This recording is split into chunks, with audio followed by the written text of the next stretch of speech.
Where's my music? I'm unmuted right now. Let's get some sound here, right? Where's what music do I want to play? I guess I'll do Yacht Rock again.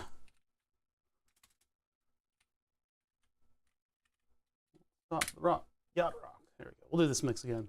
Why not? Not like many people can hear it. All right. How's it going, Bobanet and Brink? GG. GG. Wee wee. But sir, it is wee wee. All right, let's see here. All right, so we got that done. Now I need to manually do my lights. So desk light on. There's that one. And let's see, what is it? 11? Track. Bonk. Okay. 12 maybe? Like 12 and 13. Okay, 12 is the face. Good. All right, there we go. So boom, right in the face. There we go. There's all my lights that I need. Usually those are automated. But we broke the automation. It's dead. And then start soon. I don't feel like I slept. I went to bed early, but for some reason, and it might be just the heat interrupting sleep. I feel like I haven't slept in a month. It's awful. Let's see. I've got a 3D print sitting in the windowsill, but I've also got these grow lights that I got. We should build up a frame for these grow lights and have like a rotating platform so I can do print curing.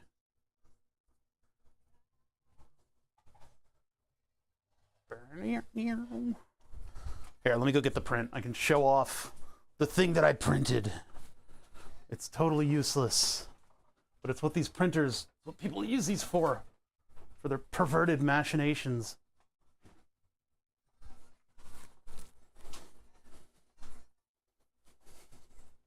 I printed power armor.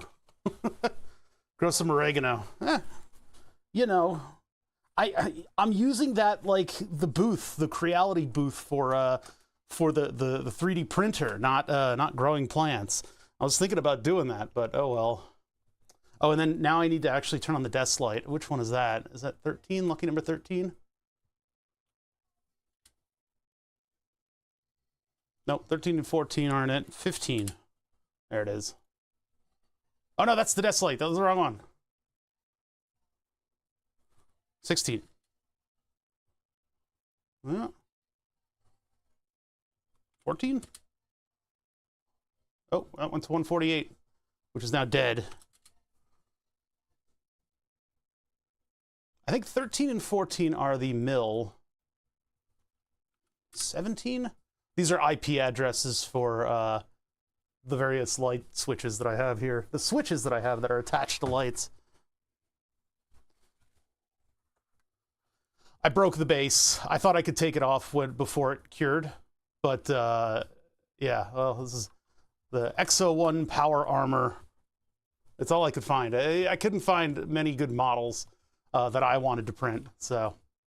But I should be able, this has been sitting in the windowsill overnight. This should be separable. Maybe I need the spatula for that. Let me get a smaller spatula. I don't want to break the base again. I'm still getting used to this. Most of my prints die at this stage, which is the separation from stuff stage. This would be the point at which most of my prints give up the ghost.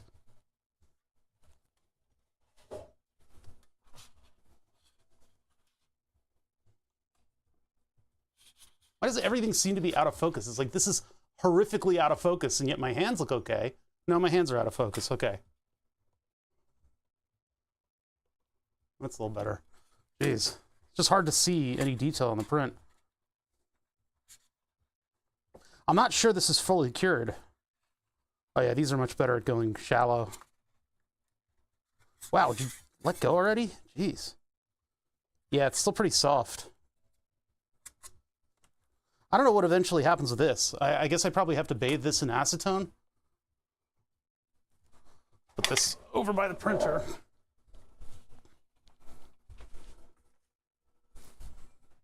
I used the ultrasonic cleaner on this thing, so there's no way there's any imperfections inside. Oh yeah, these are still very soft.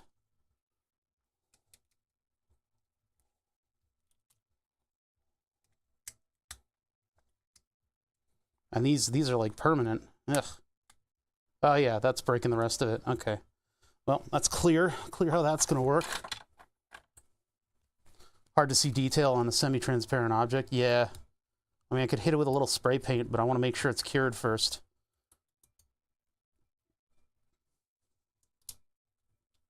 What would be fun is you could put a battery and an LED in this, and you could have the eyes glow. But obviously this is a failed print because I broke the base. Not that I want the model, but I'd probably have to go into the slicer and give it a little extension on this plate, because this plate's way too thin. This should be thicker by a margin. But I'm just testing out the printer, getting used to printing in general. It's not meant to be something super serious. There's a couple features that are like buried in the model that I need to get to. A lot of people print the base separately and then glue it on. Oh, I see. Because it's like exceedingly difficult to get the base off of the printer. I mean, I could probably break away the base too and just have two broken pieces of plastic as where the feet are. I don't necessarily want to associate it with the Enclave. I'm not in love with the Enclave. What is that? Is that support, or is that... Looks like it is part of the armor. Although that's not. There's this. There's a couple little supports in here that I need to get rid of, but they're hard to see. Ooh. Yeah, right in there.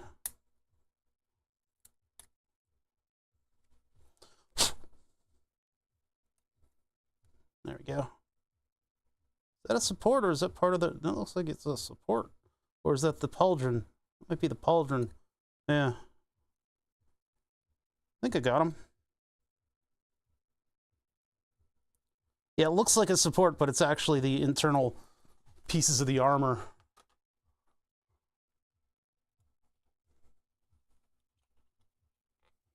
What kind of detail did we get out of this thing?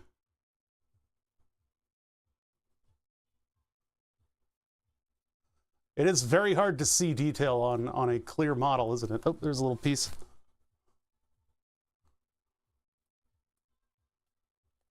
I mean, it appears like everything worked. There's some detail there. Sorry about the crotch shot, but that's where like the only place we could see.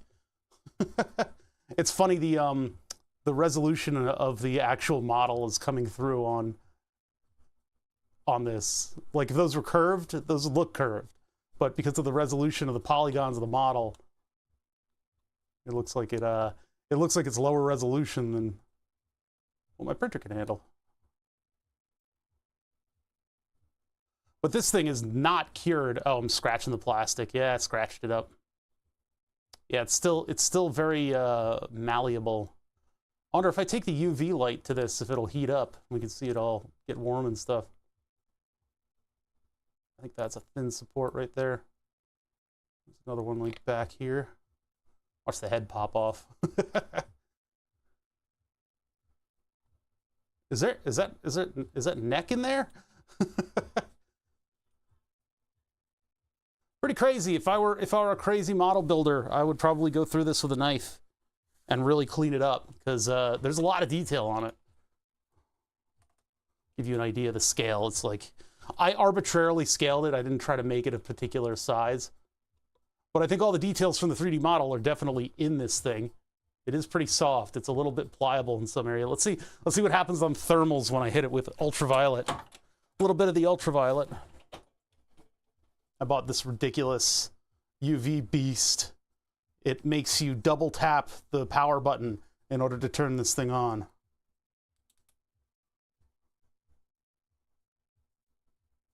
So is it heating up just because of the amount of energy, or because the resin is curing more? I think it's just the energy. The UV, what do you call it? The ultrasonic cleaner seems to have done a really good job. There isn't any latent like goop left on this thing. I didn't expect that. The only thing that I hated about doing the ultrasonic cleaner is that inevitably with this goo 3D printer crap, you end up getting it everywhere. There's like no avoiding the mess. And I was really good. I almost avoided the mess. I was really close to avoiding the mess. But what happened was the plastic bag that I put the alcohol in had a pinhole in the corner. So a lot of alcohol and plastic, like, what is it? Infused alcohol leaked out of that little hole, and it got all over the place. Luckily, it's right next to a utility sink, so I just kind of tossed everything in the utility sink. So that's going to remain next to the utility sink, and maybe I'll use this bin that I have sitting next to me as a transport medium. Some of the Warhammer guys at my local games store love to talk about making miniatures with resin printers. It looks like it's up to the detail level.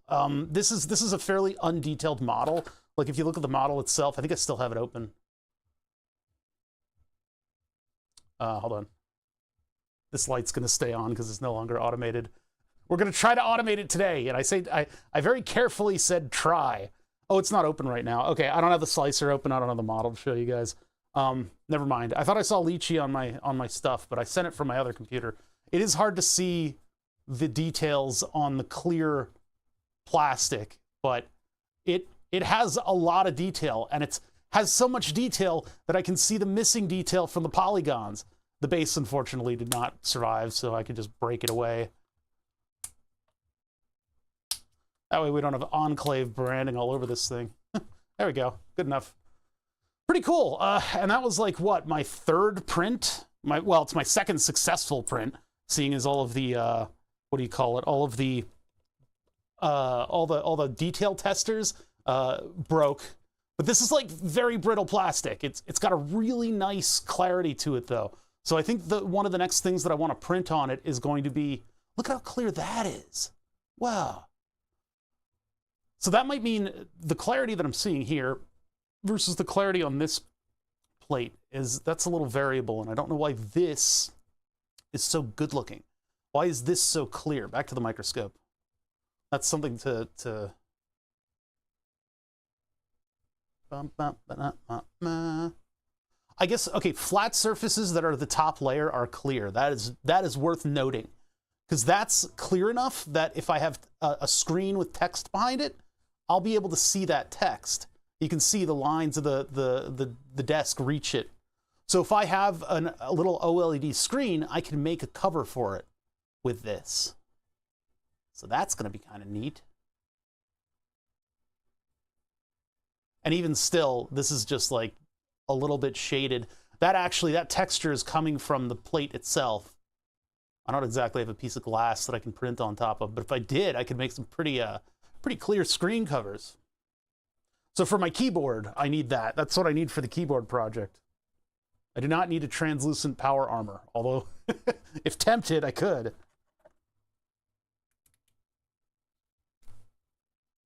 You do Nuka-Cola feet.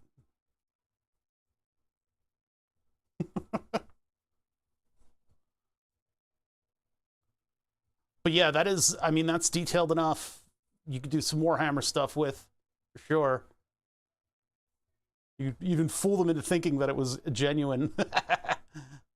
Print it in pieces and have to split it apart and glue it back together. Makes me want to get a response printer. I haven't even received a filament printer I ordered yet. A resin printer, yeah. I like the typo better. I know, right? Like it's super detailed to printing figurines, but I really don't want to become a sad man baby that's surrounded in figurines. If you're surrounded in figurines, I don't mean to judge you, but I do kind of mean to judge you. I don't want to be surrounded by, actually 3D printed all of these superhero figurines, and it's like, oh, neat. For like engineering stuff, I don't know if this level of detail is going to be anywhere near necessary, but I guess this would be the version of the model that's using a Stealth Boy. There we go. That's a power armor by way of Stealth Boy. There are clear resins, by the way. There are resins that are clearer than this. I don't have any LED stuff. could plug in these two panels. Oh, but the Node-RED flow that controls them isn't going right now. But you certainly couldn't do this with the FDM that I have. You might be able to do it with others. But it is very fragile. It bends a little bit, but then it just shears. And I think it is cured. I think it is pretty much cured. Make a Raspberry Pi case. But I'm not using those Raspberry Pis anymore. I'm not using them.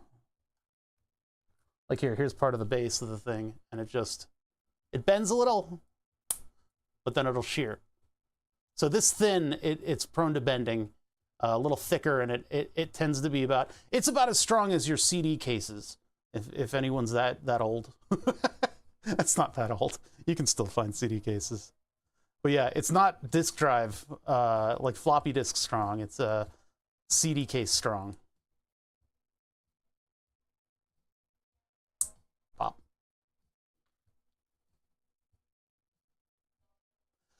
I have a procedure to follow today. We don't have to wander around in the dark.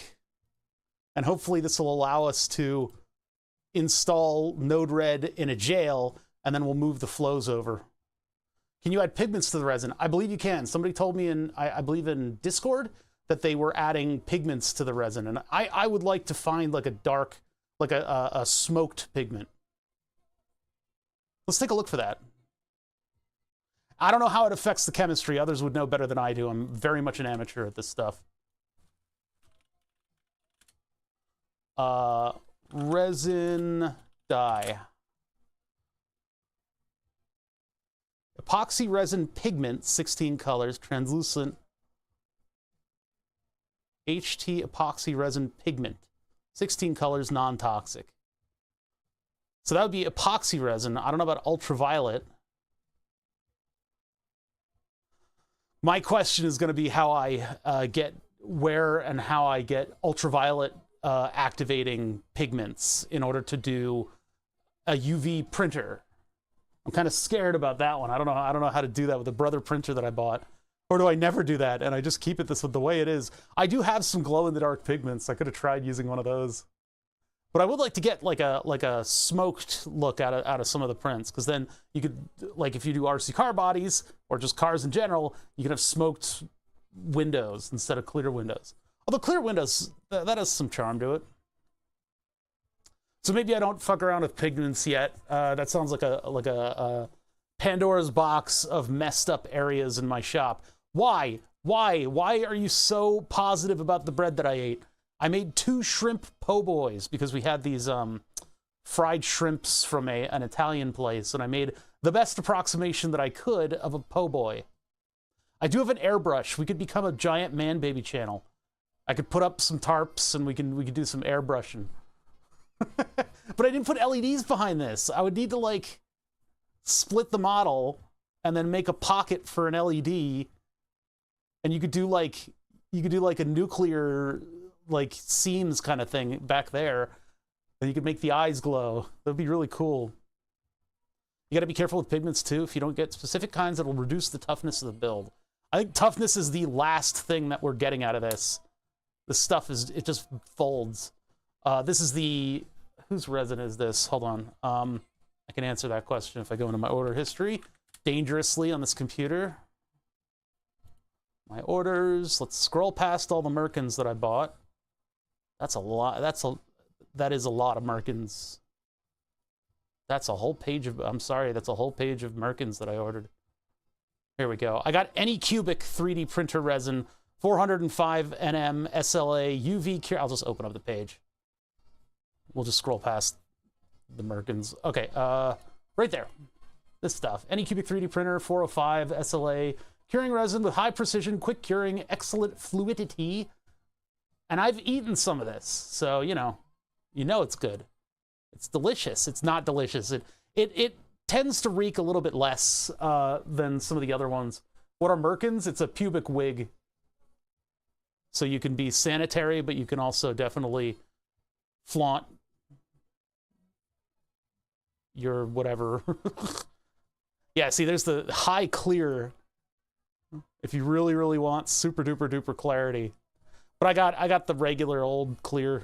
It was whatever this. I think it's slightly better resolution than that, but yeah.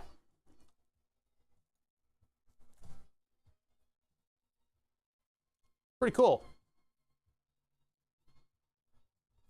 Like Play-Doh, fun to play with and eat. Yeah.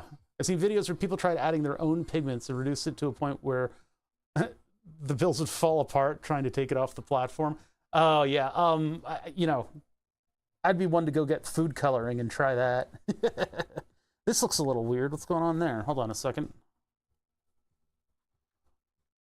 Got something in your knees. Looks like maybe the knee joint didn't quite get cleaned out. So maybe I want to run the ultrasonic cleaner a little longer. Because if there's stuff left over, it'll be smoother.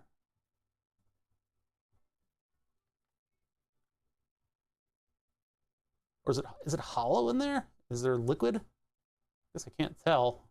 If there's any pockets, we don't know about them. But those knees are looking kind of clear, like it was leaking out. This has been in sun, so this has been at least in the windowsill, not in direct sunlight, but in secondary, you know, reflected sunlight. So it's gotten plenty of ultraviolet.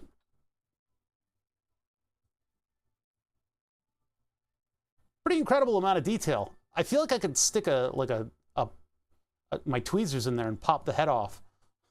Old leaky knees.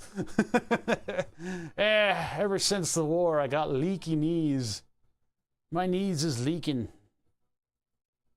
I don't have a curing box, but that's not to say that I won't. I got grow lights. I think putting these two panels over a box or something like that, and then I can just give like a shitload of angles with these things. So I think that'll be pretty good. Oh, do we get cheap viewer bot? Where's my, they have a limited time to exist. I feel like after the first application of the limited viewer, or of the buy some viewers bots, it, I forgot to do the YouTube windows too.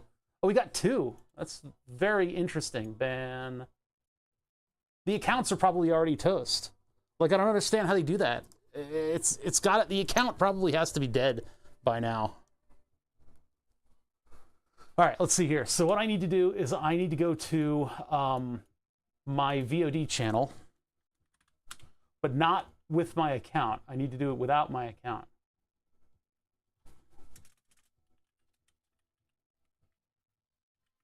This one, and then 2 years and 6 years old. Really? Oh man, rest in peace. Those, yeah, two-factor authenticate your Twitch, everybody.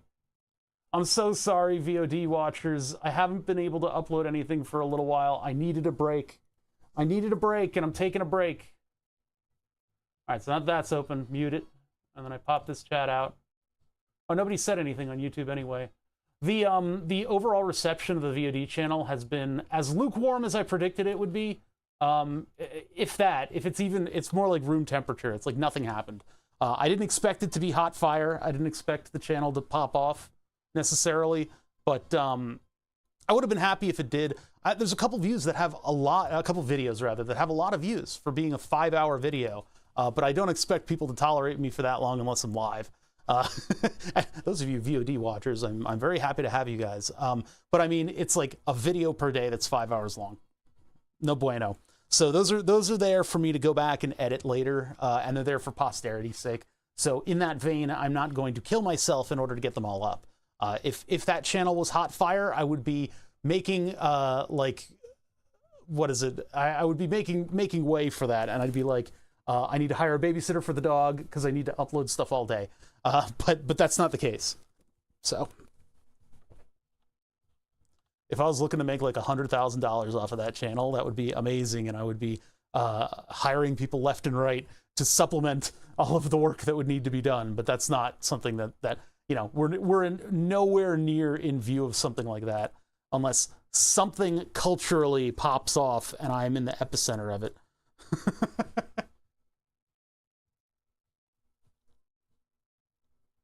Maybe I can get into some kind of an alt-right fracas with some other channel. Oops. I love how they're only just clued into now that The Boys is making fun of them.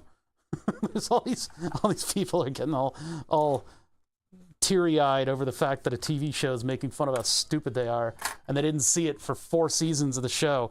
Only now that it's gotten really dumb about how it's presenting it, do they see that they were, in fact, the target all along. So dumb. There's no cure for stupidity, chat. All right, let's get all this stuff out of here, and we'll edge our way towards starting the stream. I have a tutorial that I need to grab from Discord. With this super heat wave, Willa's been a little bit more basement-y, but she's at the front door right now. I took her on a little walk before stream, and as soon as we got inside, she went over to the bare floor and just lay down on it, like immediately. She's just like, I need cool air. I need to cool off, like right away. So the Welsh dog, who is specifically bred for their long, beautiful hair and cute little stumpy legs, does not appreciate the heat wave. Nor do I. Nor do I, the flannel-wearing, bearded, I'm not going to say long hair, but I've got a lot of insulators on my head, and I do not appreciate this heat. I'm ready for it to be done, but it never will. We'll never escape it. All right, so YouTube chat is up. That's up, that's up, that's up. This thing works. All that doesn't work is my automated lights, so we're going to work on fixing that. I need to go to Discord. I need to go to my stream section. So the actual stream project section is literally for the purposes of what I'm doing right now. Passing a link from Research Bother to Streaming Bother, so that Streaming Bother can have his head on his shoulders when he's actually presenting something to almost 100 people. I'll say almost 100. 42 people plus 1 on YouTube. What's up, Carlos? So yeah, I did a 10-hour print with the resin printer, and I have no reason to believe that there's anything wrong with the resin printer at all.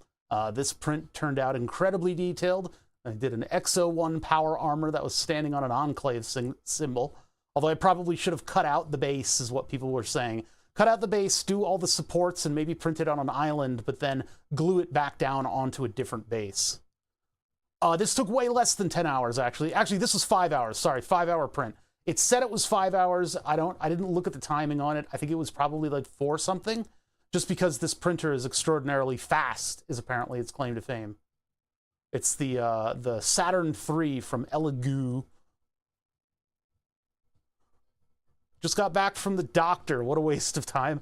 My appointments are the same now that I have the automated insulin delivery. It's always like, your A1C is exactly 7.1. I'm like, yeah, I know. I'm like, Doc, you got to give me faster acting insulin. Otherwise, nothing will change. And of course, as is the same advice that I get every single year, or every single 6-month visit, rather, it's twice a year. Try bolusing further before you eat, right? So I have to predict the future. And okay, so Grubhub will of course deliver all of this food, and I will of course eat exactly this much of this food, which means I have this many carbohydrates coming in the mail. And so I'll bolus, and then I won't get my food. And I have to go and chug orange juice as a result.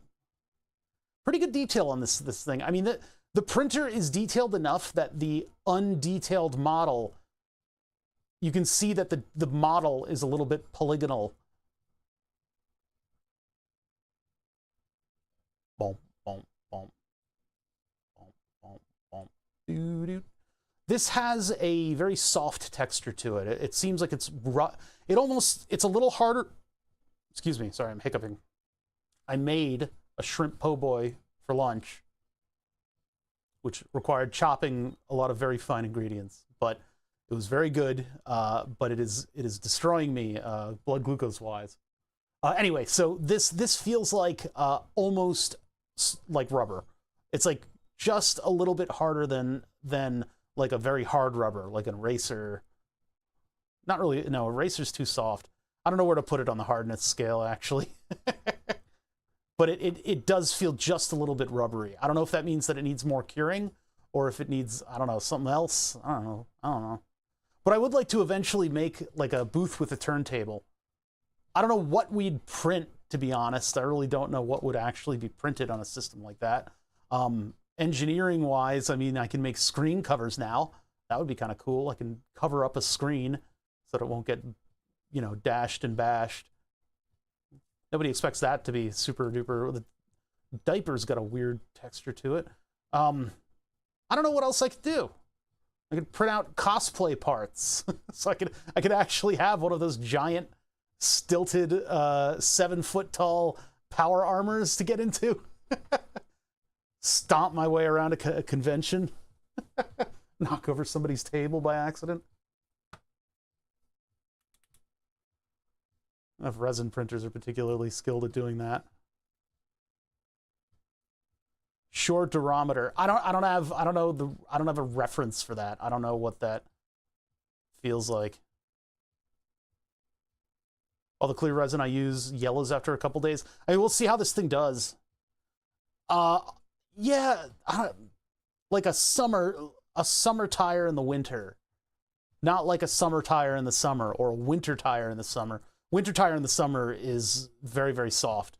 This would be like a summer tire in the winter. It's a little bit, you'd almost be fooled to think that it's not pliable, but if you press on it real hard, it seems to give a little bit. Yeah, I do like the look of this resin, the the frosted glass look of it is pretty neat. I'd be interested to add like black dye to it and make it look smoked. Yeah, that's a good description of it. Feels like rubber but doesn't give. Pretty cool. I mean, hell, if I was running a tabletop game, this would be an instant level up to every single thing that I was doing. You're like, oh, I need a squad of goblins? Let's get 5 squads of goblins. Those player characters would not make it ever. And I would finally win at being a DM. Pesky players always trying to win against my DMing. We're going to find a new group. Yeah, okay. Try to find a DM you guys can win against. I love those, the D&D stories, the Reddit D&D story stuff, where it's always just somebody who does not know that the DM is not supposed to have a giant ego, and that they're there so that everyone, including themselves, has fun. Have you stress tested it? I had little shards of it that I was breaking, but it's not that strong. I would not trust it for many mechanical jobs. Like that, right there. That wasn't even that much force. PETG will do so much better for holding things up. If I'm doing actual engineering prints that are anything beyond just an enclosure, then I'm going over to PETG, because PETG is strong enough that I can like break a car window with the print. But if I need detail, look at this. Every time I see your smile. Sorry, that's the music that the YouTubers can't hear. That detail right there. PETG, you're initially going to struggle with strings. Once you get the strings figured out, it's really the trick to PETG is you pull away really fast. Pull away fast and far.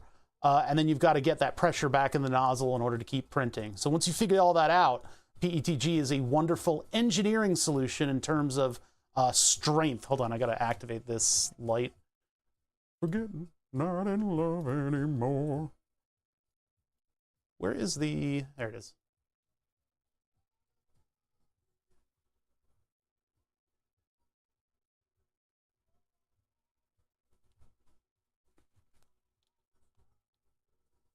So that's this here. Just this piece of the print, and this was on this axis like this, right? It was printed like this. And those are as clear as frickin' day. It's amazing, actually. And I guess it failed the overhang over here. So somewhere around whatever the last one is, it's like out of focus. Ah. This didn't get a very good cleaning cycle either, so these actually have potential to be more crisp.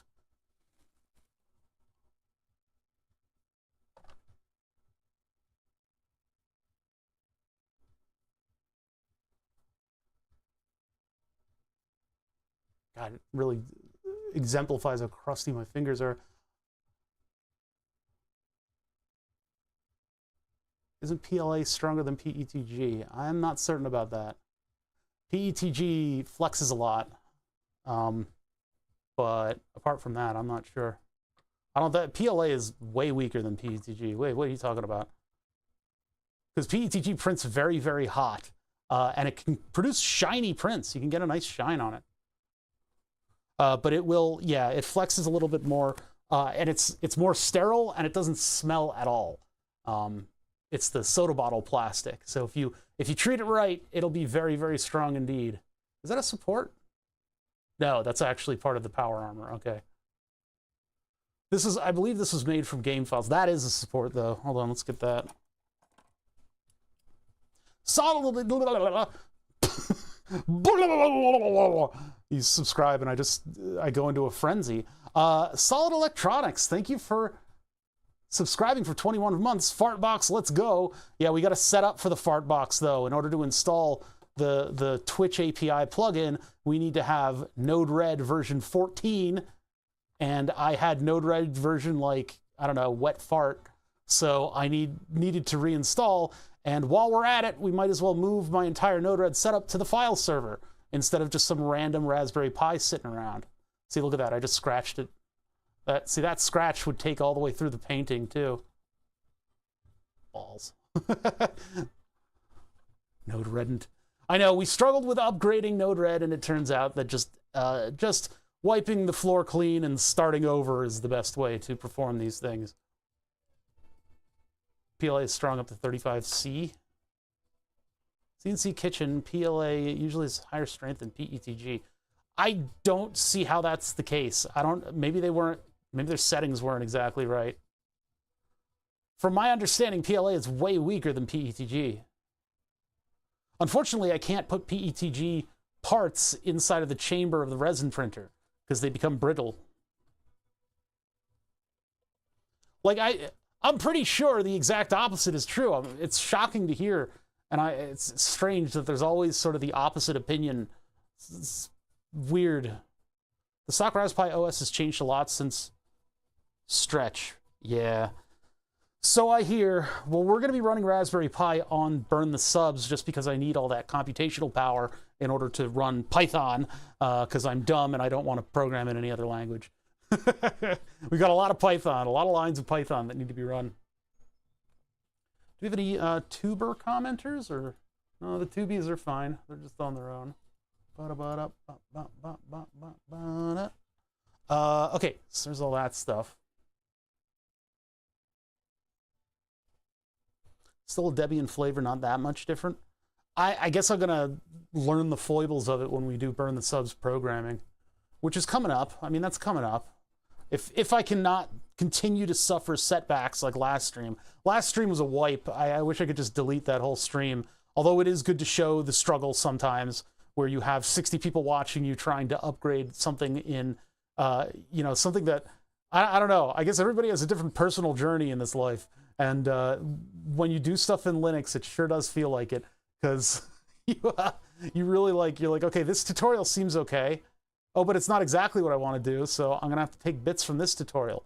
Oh, but they get at the problem in a completely different manner, and you just end up. Last stream was just pretty much the quintessential Linux experience for me, anyway. So I guess it is good that it exists just for posterity's sake.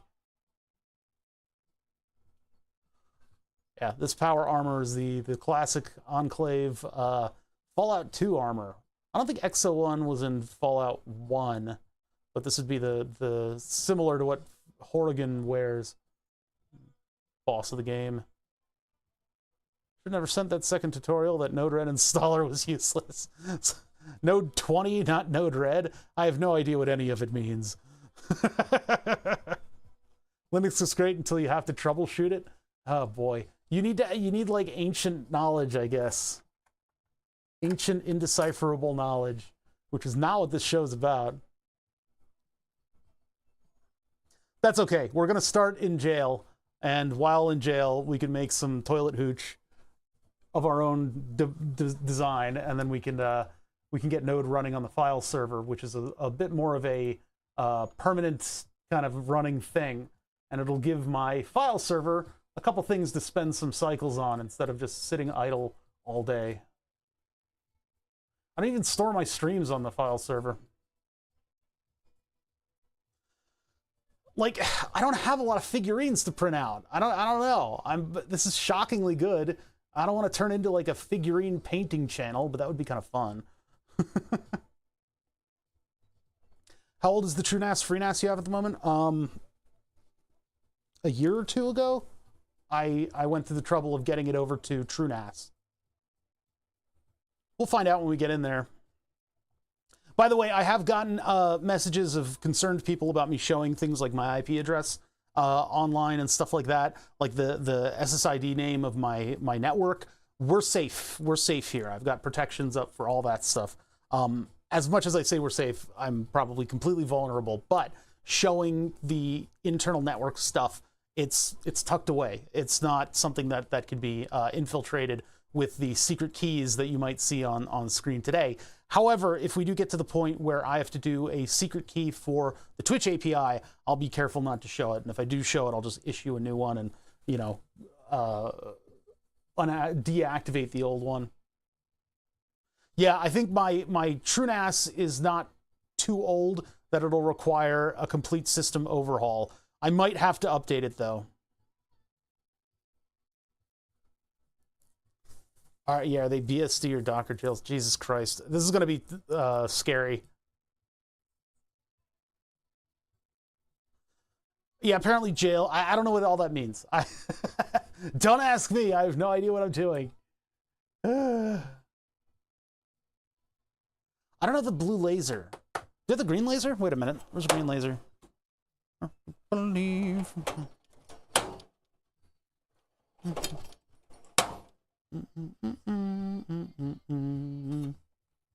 This is an infrared light. Oh, good. It's you can tell if it's on by the camera. Doesn't do anything. Make sure it's off. Okay. This thing, having an infrared flashlight is you don't know if it's on or not, and so it's very easy to accidentally leave on and use all of your battery up and then get mad at yourself. Luckily, it's rechargeable. I don't know where you found a tiny statue of me, but I approve. Mahalo! Mahalo's running around the wasteland in an Exo-1 power armor, huh? It's like my current playthrough of Fallout 4. 58 months, though. That's an incredible amount of time. Thank you, Mahalo. Yeah, my current playthrough, I am in this power armor, the Exo-1, and I have all of the Fallout 2 guns, at least my favorite ones, on me, including the Bozar. So I'm having a Fallout 2 playthrough of Fallout 4. I don't see my laser anywhere. It's usually, like, kind of close by. Because I'm a turbo nerd. Here it is. I found it. Whoa! Whoa! It actually lights up pretty good. It's hard for you guys to see.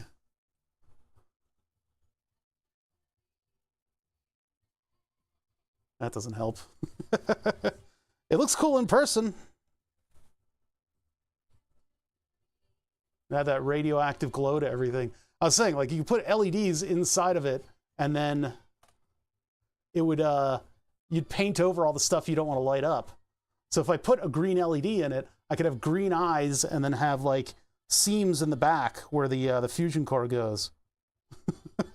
Where it would just light up kind of a weird diffused green. Although light blue would probably be the best color. Why is it so flickery? It doesn't look flickery from here. Jeez. You could print out some ghouls and have them be glowing ones. Or you could print out a bunch of super mutants and they could be super mutants with the night troopers or whatever, the ones that are using stealth boys. On different Dockerverse jails, it's just what components the OS uses to contain each instance you're running and what runtime run C it uses. Oh God, we're already getting into it. We're already getting into it. I do have some glow-in-the-dark stuff, too. Yeah, that would be pretty cool, too. You could do some glow-in-the-dark stuff with it. have to think about that. I don't know what I'd make glow in the dark. I was thinking of printing stuff for Burn the Subs that would be glow in the dark. And then all the UV component, the blue laser, would cause things to like have like an afterglow a little bit. But the glowing stuff, I was gonna fill in text with glow powder and epoxy.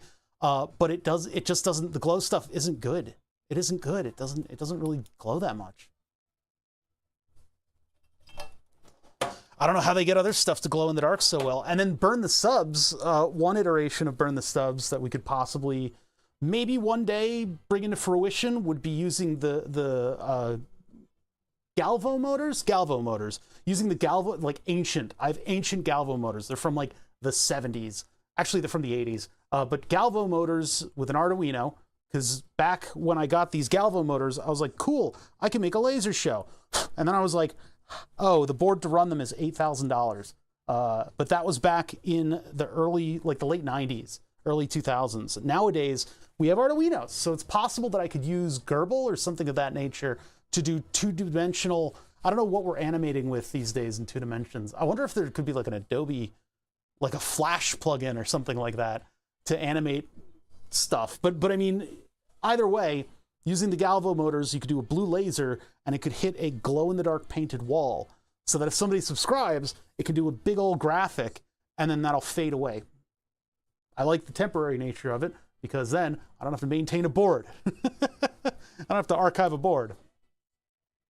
But the funny part is that just having some of your ridiculous usernames burn up onto a permanent block of wood. Look at all the dust on that switch. Jeez.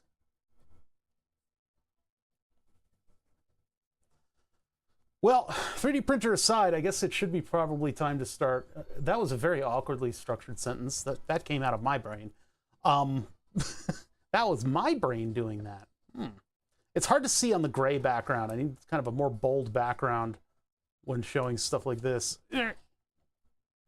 Pretty cool though. I mean, the 3D printer did a good job on that. This is like as turnkey as it gets. There was like nothing that I needed to do. I just had to click go on the slicer and it wound up printing a pretty detailed model. In fact, more detailed than the 3D model that went into it. You can see the imperfections in the 3D model. Hey, Wonky Robot. Well, that means that YouTube is working. That showed up on screen, right?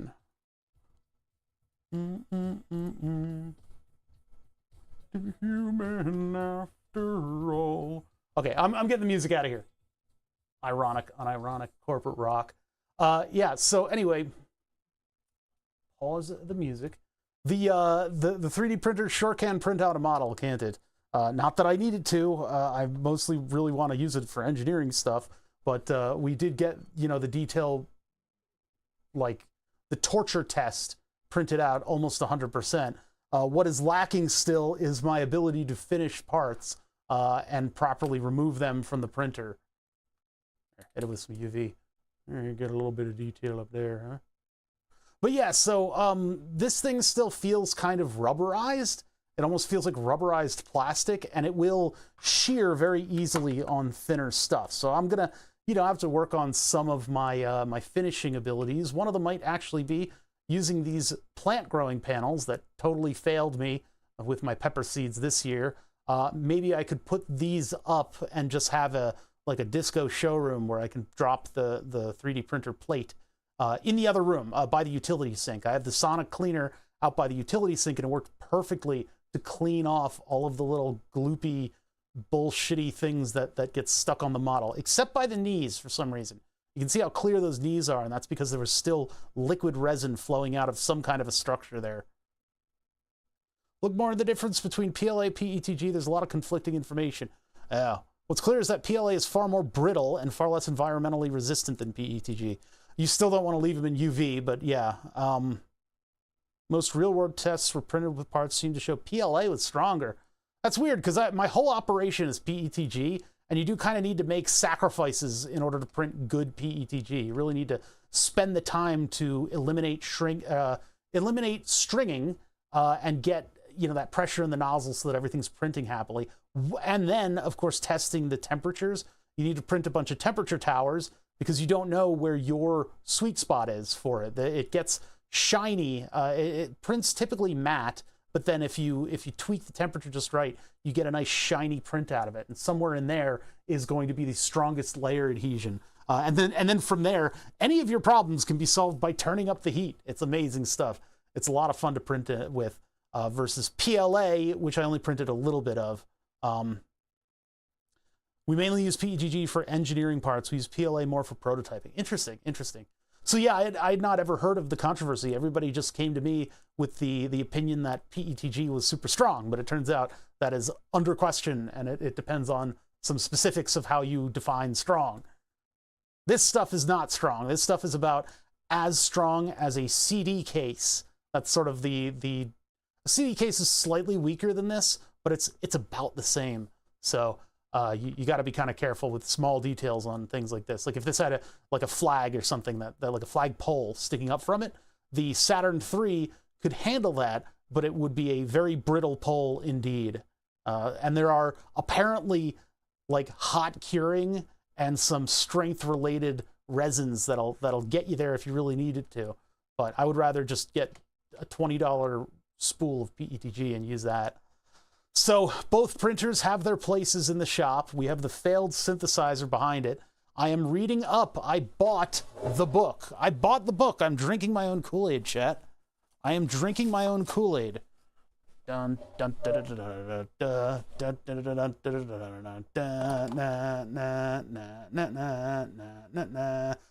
so I got the book. I got the book with Robert and the big scraggly circuit, Bob Pease, and his giant analog bird's nest. Robert A. Pease, Troubleshooting Analog Circuits. Meant to get a hardcover, but soft cover's okay too, because maybe I can take margin notes if I need to. So far, I haven't learned anything totally new, except that you should be very cautious around exploding capacitors, because a capacitor the size of a shotgun shell will have the power of a shotgun shell. So, Bobbert. That's what we call Rob-Oz. But anyway, yeah, so I got the book. I'm reading up about it. It's given me a couple little ideas, but nothing too crazy. We will come back to the Dave circuit. I've also bought new breadboards. So this crusty old breadboard here, it doesn't look that old, but it is. This can be retired because the clips are potentially not really helping me grip these tiny little resistors. I've got new ones now, and we'll try to see if we can actually successfully build some circuits around here. Bobbert and Billion. So, oh, Billiam, yes. That's where we are with these projects. Burn the Subs, we are technically working on right now, because what we're trying to establish is Node-RED as a front end for all of the interactivity stuff in the shop. So Node-RED and its flows will be able to take in stuff that comes in from the Twitch API and distribute it to various other wireless things in the shop. That just frees up resources when I decide to make a new robot. And it means if, oh yeah, let me activate my LED display robot again, and I activate it and it doesn't have like a support ticket. So it's not able to connect to the API. We were able to make an ESP8266 do all the steps of connecting to the API. It's not hard to do. Well, I say we, but it was LebTD Live. He just gave me code that does it. I understand how the code works and how he got it all working, but it really was LebTD Live that put that all together. And he won't take credit for anything. He'll pass credit off immediately. But anyway, so we have, you know, historically we have code that can get on the API and it can perform tasks. That is essentially what the Fartbox was. The Fartbox, which is being stood on by Power Armor, the Fartbox here, what this is a pain in the ass to get into because I put it into in an OtterBox. This is a dollar store fart noise maker with a that's like a $20 power supply. I really could have found a shittier power supply for this thing. Anyway, it's a way too expensive power supply. Dollar store fart noise maker, a bunch of LEDs, and then a bunch of transistors, just regular old 3904s that set it off using an ESP8266, and that's actually glued to it's soldered to the circuit board on the other side there. So there's an ESP8266 that gets onto my Wi-Fi, and then it gets onto my Wi-Fi, then it logs into the Twitch API all on its own, and it looks for activations of channel points. And when it gets one, it will then set off one of the 9 random farts that we had to time them so that farts wouldn't go on top of one another. You can't cancel out somebody else's fart by farting. That's just illegal. That was actually put into effect by the Obama administration. So that is illegal. You cannot out-fart somebody's fart. You can't stifle their fart. I remember when they passed that, there was a lot of controversy. Anyway, so that uses this Harman Kardon speaker that it was not meant to use. This came out of it was a light socket, like Bluetooth music player. And the tiny little wires right here are actually for the LEDs. So we used kind of marquee text in order to make channel point fart box text. Channel point fart box. And that surrounds the speaker and lights up. That was the fart box. But unfortunately, the fart box, its certificates went invalid. And in trying to change them, I threw my hands up and I said, enough with the fart box. And so we didn't put the fart box back into effect. Now, under the guise of working on Burn the Subs, we can get it back into running shape. And all that'll take is an update to Node-RED that breaks my entire setup. I've saved all the flows. Those would be a pain in the butt to learn again and put back into effect. I could do it, but I saved all my flows, so we'll be able to get those back. I have an intranet that I use, and in the intranet, there's a grouping of IP addresses in the tens that represent all of the lights. They're all Tasmota devices. Tasmota is a system by which you can reflash things like, electronic, those LED lights that you put in stuff, or switches that you can get and plug in and monitor currents and stuff like that. You reflash them and they don't phone home to China. We found in one of the applications for this, the GVM, there was actually an IP address that it whitelists on your phone when you install their app. And their app, by the way, it requires you to connect via Wi-Fi to the light and nothing else. So if you want to change the settings on a GVM light that's like on the ceiling, you have to get the app, you have to disable your Wi-Fi, you have to connect to the one light, change the stuff, go back. You get a bunch of the lights that are the same lights, I don't even know if you could differentiate between them. It's ridiculous. So I want to flash this thing with Tasmota. That'll make it a little better. I have electrical socket. They're you plug them in line with the device, and they're just relays. They just turn on and off the power. So all this stuff can be united in Node-RED. So I need a Node-RED front end. And so what happened is, in order to get the Twitch API stuff into my working Node-RED, we had to update everything. And updating things seems to have been one of the most painful things in the world, because I haven't updated that Raspberry Pi in a century. It has been at least 5 years since I've updated that Raspberry Pi. And so it was running on things that were so old and antiquated that you couldn't update them. The URLs had expired. This is another thing where people think that like everything on the internet's going to be around forever, but we're starting to learn that that's not the case. Things definitely expire, especially in the programming world. But I mean, moreover, that applies to just everything. We thought everything on the internet was going to be, permanent forever. And if you do something embarrassing, it's going to follow you to the grave. I guess that all depends on how popular you are. I'm going to see if I can put it so that Dick Butt is on Benchy. Do that. Do a little bit of this. Do a little bit of this. There we go. We got a Dick Butt Benchy. Do you have a video on the Tasmota? No, I haven't done it in a long time. Apparently you can do it wirelessly now. It depends on what you buy. And then some of the stuff, I made a little pogo pin setup that I could clip to the PCB in order to make those connections. What you're doing in order to put Tasmota on there, if you're not doing it over the air wirelessly, you're just TXRX power ground into a programmer, like one of those Arduino Pro Mini programmer type things, like a FTDI chip kind of thing. And so you just hook up that TX and RX and then have it recognized via the serial port, and there's just a program that you would run that reflashes it. That's it. You're done.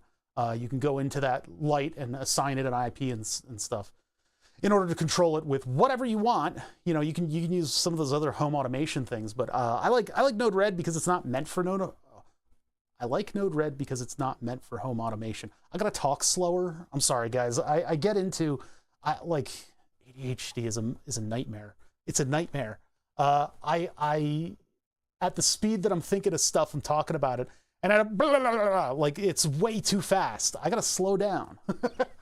So all of that stuff being, you know, what it is, we tried to update the Raspberry Pi, but failed at it so completely that we're just gonna let it smolder and die. I'm just gonna unplug the Raspberry Pi, and whenever I want to use it again, I'll reflash the entire memory card. For posterity's sake, I'm not going to flash anything right now because that still contains those node flows. It's sort of like a last ditch effort. If everything else goes totally wrong, I still have the files on there, and maybe I could downgrade it or something. Either way, I don't have anything that'll even run Node-RED at the moment, so we need to build that up. In that vein, I have a file server that's always on, and it's not doing much. It's just doing TrueNAS stuff. I updated it a couple years ago to have, you know, semi-modern stuff. I don't know if we need to go in and initially upgrade it. I don't know if that's the case. I think we can just coast with it the way it is, and it'll run Node-RED 14, whatever the latest one is, and it'll run it in a jail. From my understanding, jails are just things where you can have this sort of isolated environment that you work in and do stuff in, and if something breaks there, it's not going to break everything else. So it's something that I should have been using all along. It seems to be what Mutable Instruments used for their module programming. It's basically like, for them, they were running sort of a Windows OS on its own. But I mean, like, same thing applies. It's just this sort of like sequestered operating environment that's not going to ruin other stuff. That's my understanding of it. And I'm probably wrong. I can probably be corrected in 10,000 different ways. But what we need to do is we need to make a jail, and then we need to install Node-RED on it, and then we need to get it to run Node-RED every time the file server boots up. And that shouldn't be too hard because I found a tutorial on how to do it. It's an old one, but it's still a tutorial on how to do it. I'm going to follow that. I'm not going to listen to chat. And then we'll have Node-RED working, hopefully. So join me on this journey of frustration. I need to go to my file server. So it's 2.220. I had a friend drunkenly set this thing up. So I think it's just... Did I change the password? I think I finally changed the password. Hold on, let me just check to see if that's true. Oh, it might be... hold on.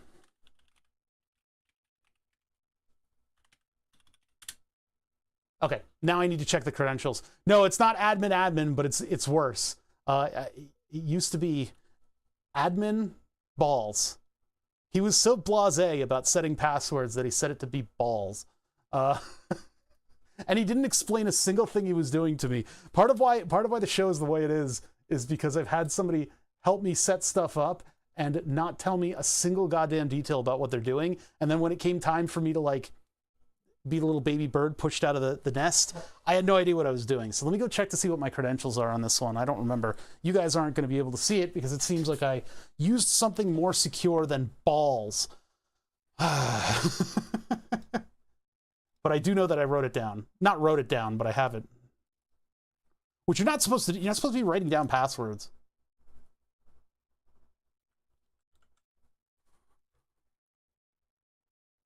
Okay, wow. It's even stupider than I thought. Okay. It's even stupider than I thought. I'm not going to tell you what it is, but it's close to that.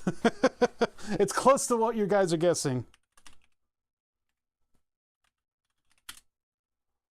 All right, here we are in my server. What are the smart statuses on my drives? How do I check that? Temperature is fine. Usage is next to nothing. I shorthand my passwords just enough to remember, but not the whole thing. Yeah, or use a password manager. I had a friend who would do, based on whatever they were logging into, their password would change. Update is available. Device 8808, currently unreadable, pending sectors. 8 is offline, unrecoverable sectors. These might be power 2023 1018. 10/18, same day. Let me check the drive statuses. How do I do that? I don't see. Hold on one sec. UPS is an online power, new ZFS version, blah, blah, blah, blah. Scrub of pool tank finished. Uh-oh.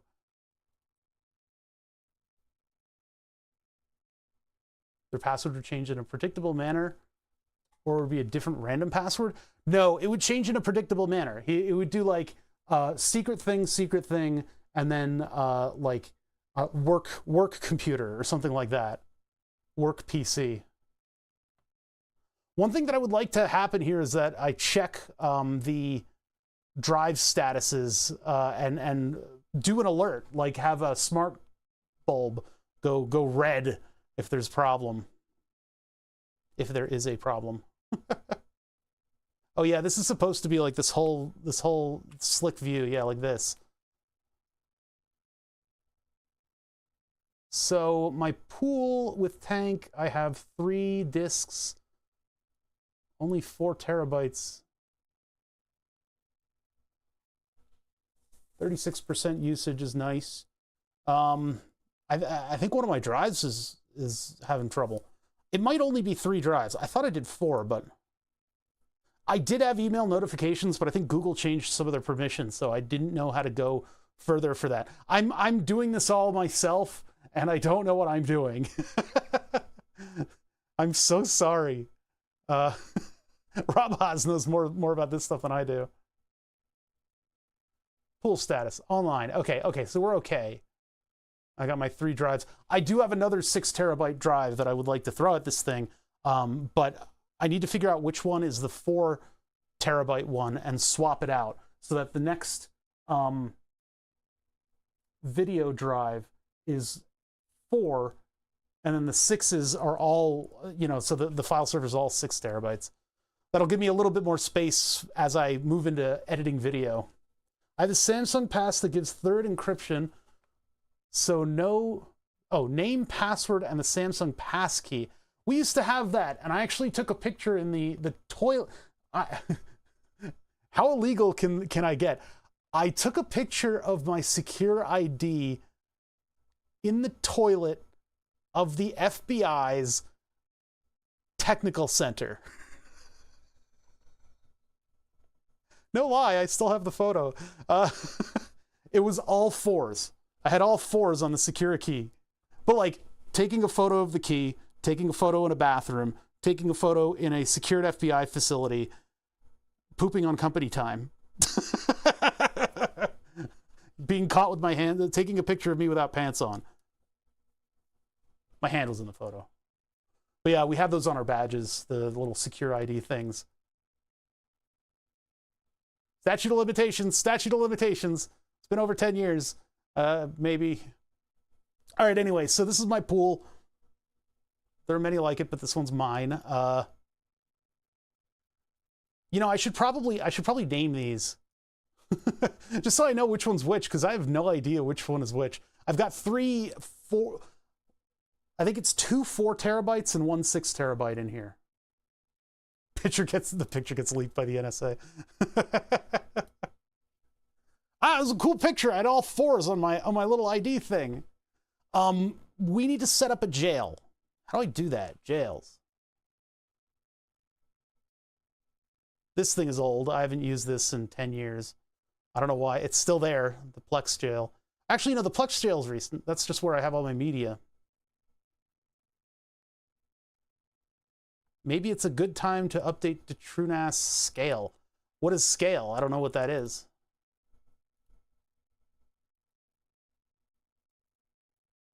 I mean, there's a new ZFS version too. Yeah, exactly. This is like Brink understands. Brink is here as my shield against stuff like this. I don't need it to be Linux based. No. We're adding a jail. What shall we call it? Well, I mean, it would be Node-RED, but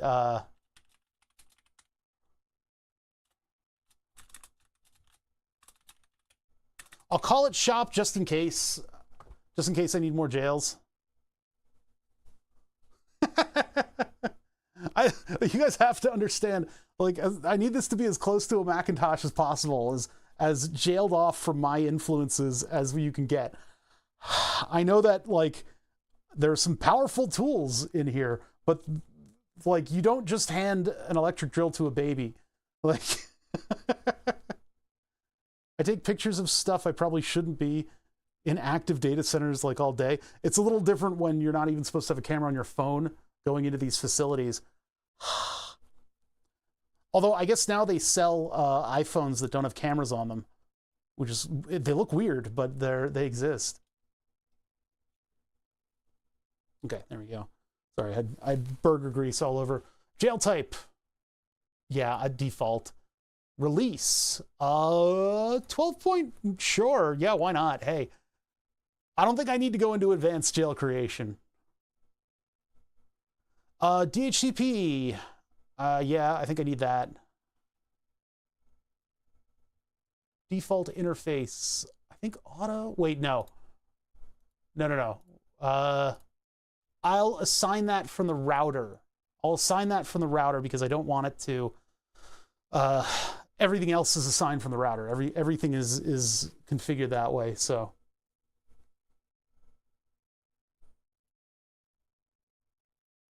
That would be the hard line. I'm not going to give it an address because it'll get its own. And IPv6 we're not going to need, so we're just going to do VNet. Networking, Node-RED shop. Wait, do I need to give it the... I don't think I do. It's a wired connection on the server, so... So we create this jail. Deploy containers directly from Docker Hub without needing to fool around with jails. Works better for you. How many jails have I needed to create since I started using FreeBSD? 1. So I don't need them to be convenient. I should probably, like, program microcontrollers from some type of jail, maybe county jail or federal jail, but jail nonetheless. I mean, I should probably be using something in order to make, like, a closed environment for my programming projects. Because boy howdy do we have a lot of plugins installed on Arduino, and it would be a shame if something happened to them. 5,000%. Let's effing go. What's my glucose level doing? This is what I get for eating bread with lunch. I get this nice, slow, gastric hyperglycemia. Jails are just FreeBSD containers. Did you say free? No, you just said BSD. Okay, closing that. We don't need USD. We don't need any update to Node-RED searches.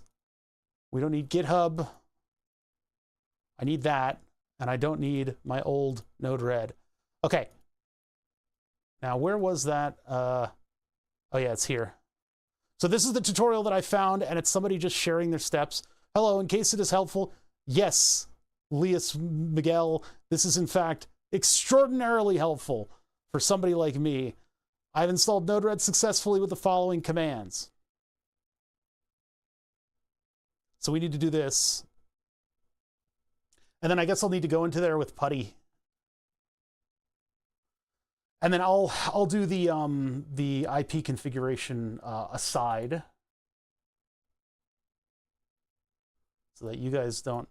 I mean, it's an intranet. You're not allowed to know anything about the network that comes into this building. But nope, we don't need you. Don't need you. Don't need you. This is that super strong stuff. If I ever need $50 resin that can do some pretty amazing stuff, I guess I know where to get it, but I don't. Oh God, let's get this out of here. That was the downfall of yesterday's stream. We did pretty good. We got through a lot of stuff. I don't know what we left in our wake. Some kind of a smoldering crater of Linux stuff. I don't know enough to know what I did. Okay, so where's my... Oh, there it is. This one. Okay, Node-RED shop, 12.4 release P9. That's all good and well. So now I need to find it on my network. So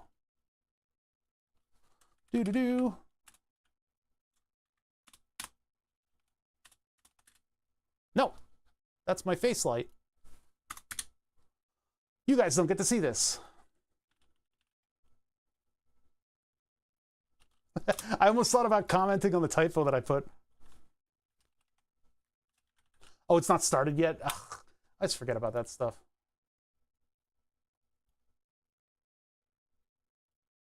How does one go about? What do I need to click here? Start. The little mini tutorial that I found also tells you how to start. Get it to start every boot. So that'll be pretty good. I haven't limited the size of the jail, but I don't think I'm going to need to. I'm only using 30% of the file server.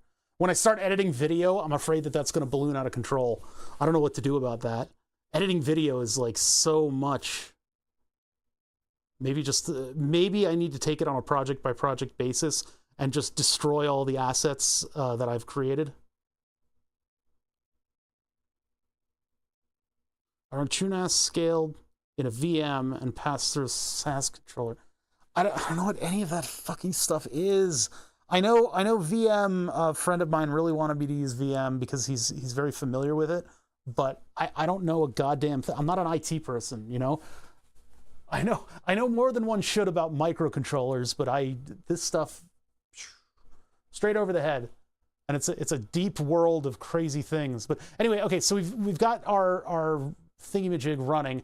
I need to go into the router and give this thing an IP address that's semi-permanent. So hold on a sec. All right, we're in.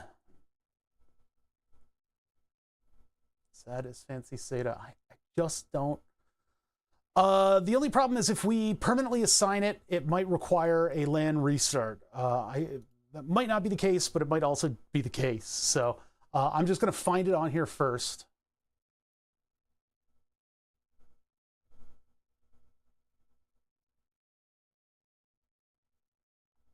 Interesting. So, but I thought VM you could have like that, you know, here's my default install. New device? Is it really just called new device? Weird. I think it is just called new device. Okay, so let's give this one .50, I guess. I'll change it to the Node-RED jail. So I'm actually going to go and edit that. Did I just destroy it? Wait a minute.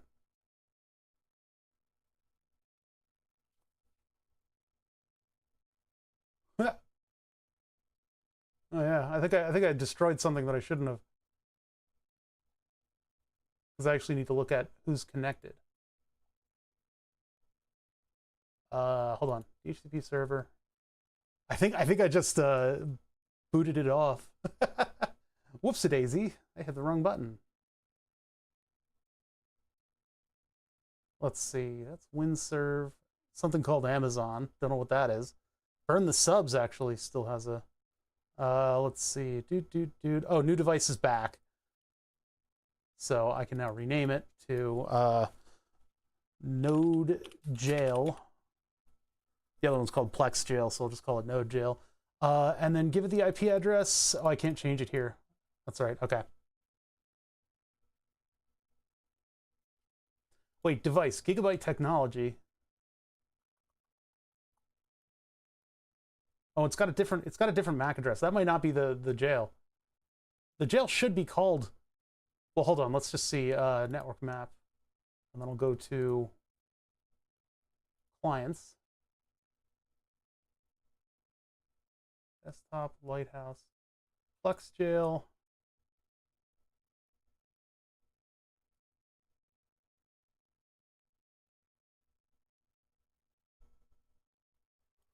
I don't know if it's showing up. Hold on a second.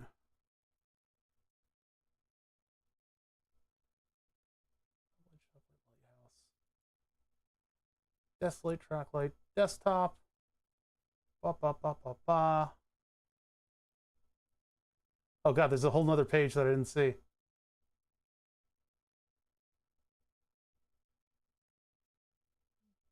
I've got one that says Shenzhen Phaeton Tech Ltd.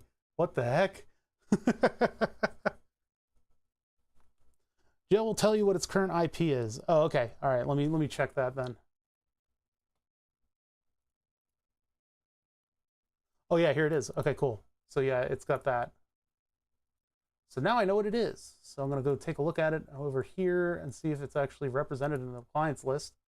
In the clients list, it should be... Okay, it's called... Wait, oh, I looked at the wrong one. I looked at PlexJail. Wait a minute. That's the wrong one.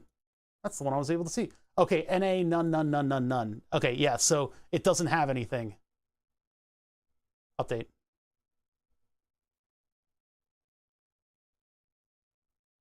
Cancel. Do I need to give it like a mount point?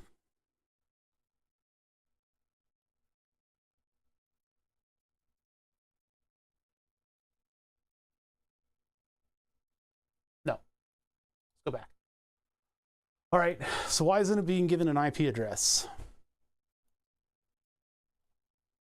Boot, off, IPv4, none. 6, none.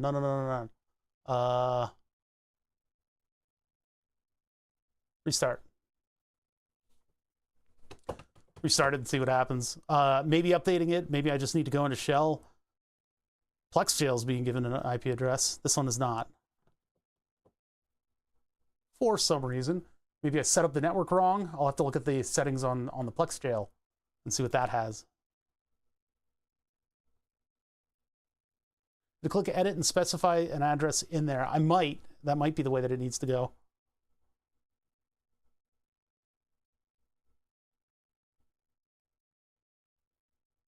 If you're going to run multiple Docker images, in theory, be smaller, like Docker holds the OS. VM has an extra OS inside it.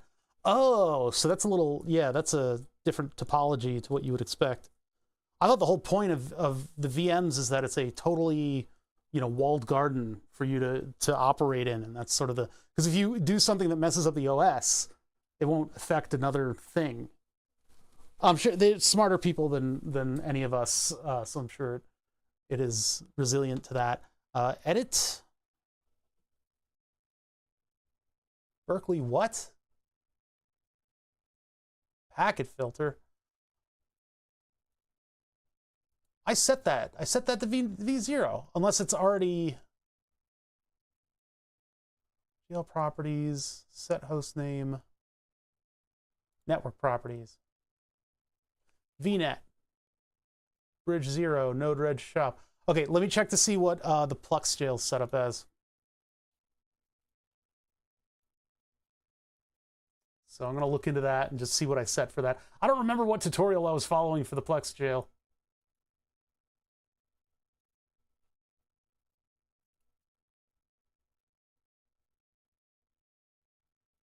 Network properties, IPv4, SAD cell, and then VNet 0, bridge 0. Oh, the host name. There's a host name that I need to put in there, I think. Resolve.conf. This has a resolver too. I don't know what that means. Okay. So let's cancel that and let's edit the other one.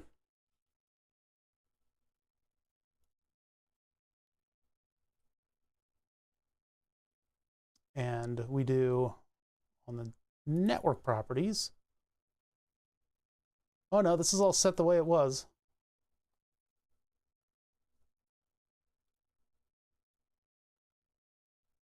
Okay. that appears to be set up the same way. Hold on. Yeah, okay. So it's okay. I don't need to know what it is. But I don't want to add that. I don't want to add it. I want it to just come up with the thing it's supposed to come up with. I don't know why it's not getting a... Check DHCP or set a static address in subnetwork.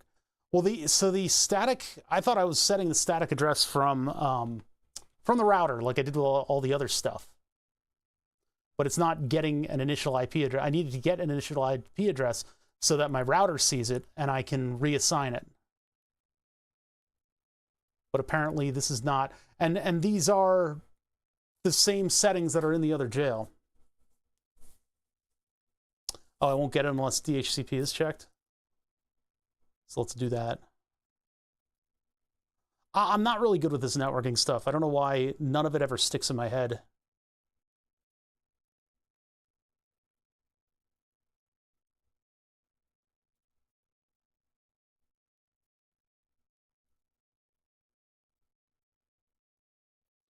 Oh, they can't be changed while running. Okay, hold on. Yeah, it's on the same subnet. Let's stop this and let it get its own IP address.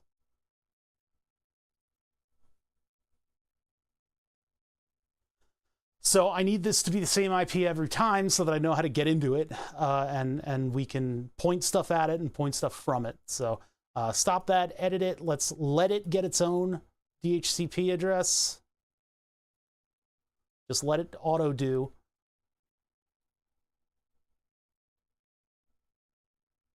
And then I can assign it in the router.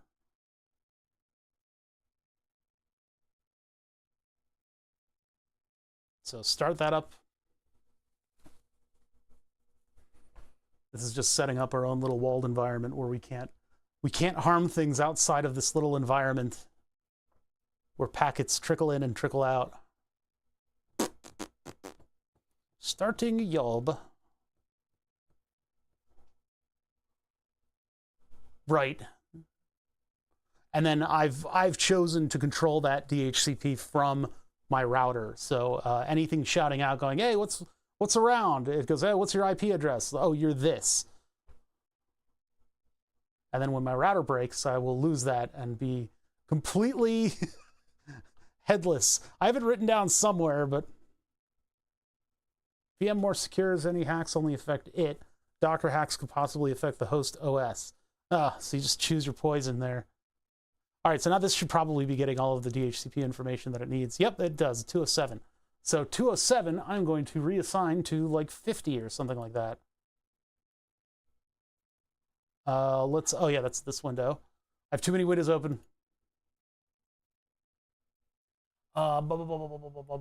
Clients listing. I gotta look around for 207. Refresh that.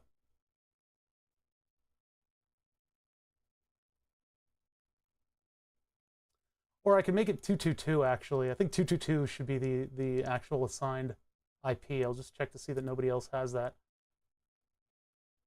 Yeah, nobody has. So 220, 221, and 222 are going to be the 3 file server addresses.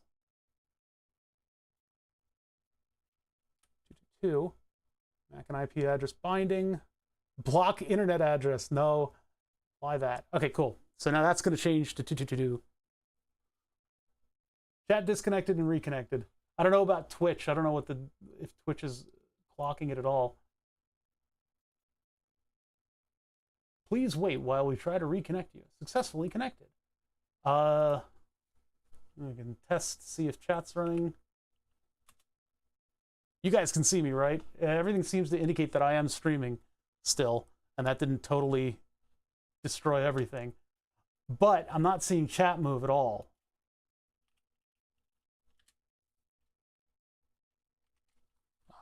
Scope. Oh, and it looks like that's not working either. And there's no replies to my chat messages. Although it does appear that this stuff is functioning, it should all reconnect. This might be completely lost video. All right, what's the ASUS router status? I'll wait until that comes up. Okay.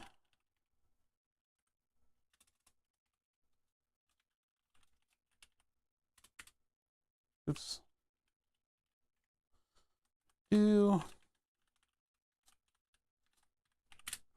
mean, this is a good test to see whether or not my stuff works, but it appears that I am now not online. I'm not streaming. That's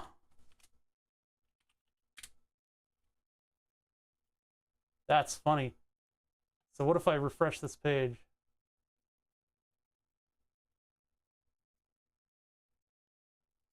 Oh. I am streaming still. My chat wasn't updating.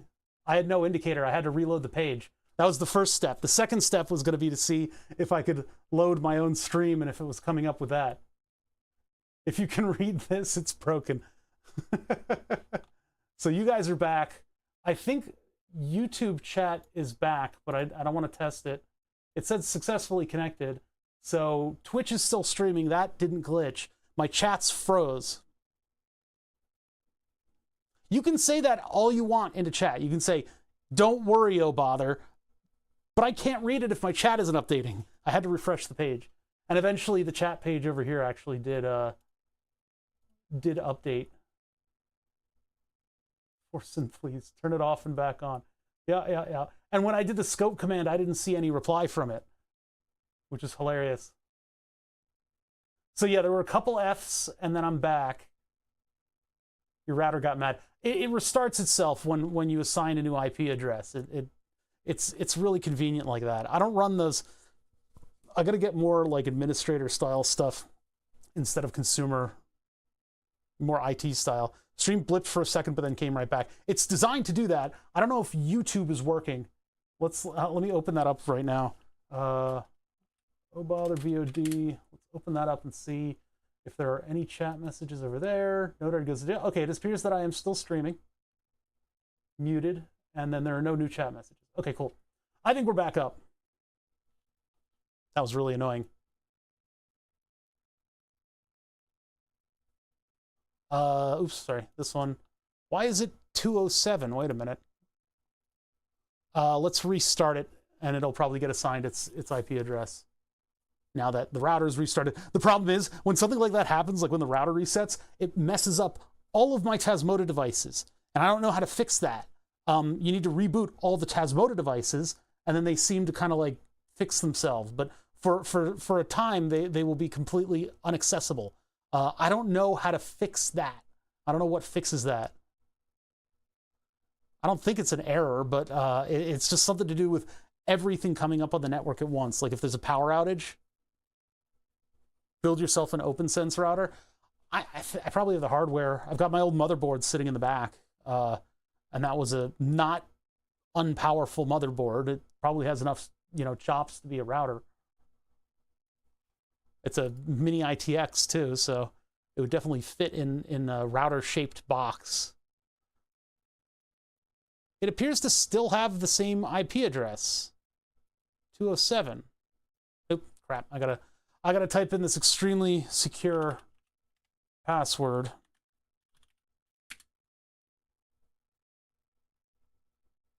Two plus network interface cards. Oh, that might be bad then. Because it's a mini ITX, it has one slot.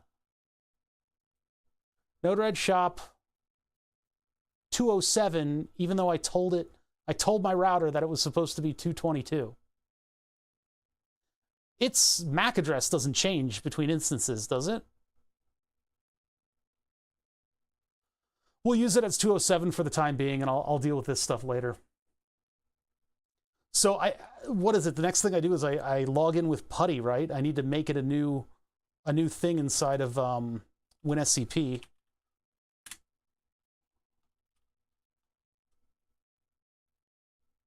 The MAC should stay the same. I mean, the Plex jails stayed the same too.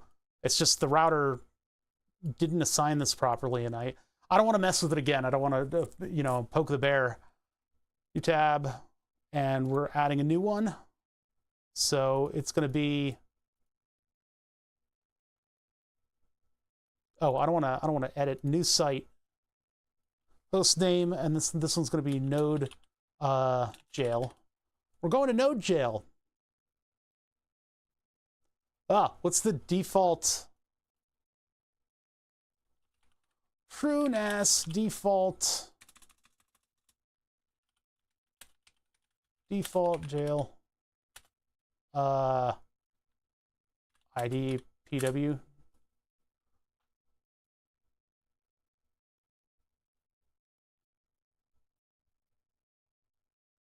Deluge.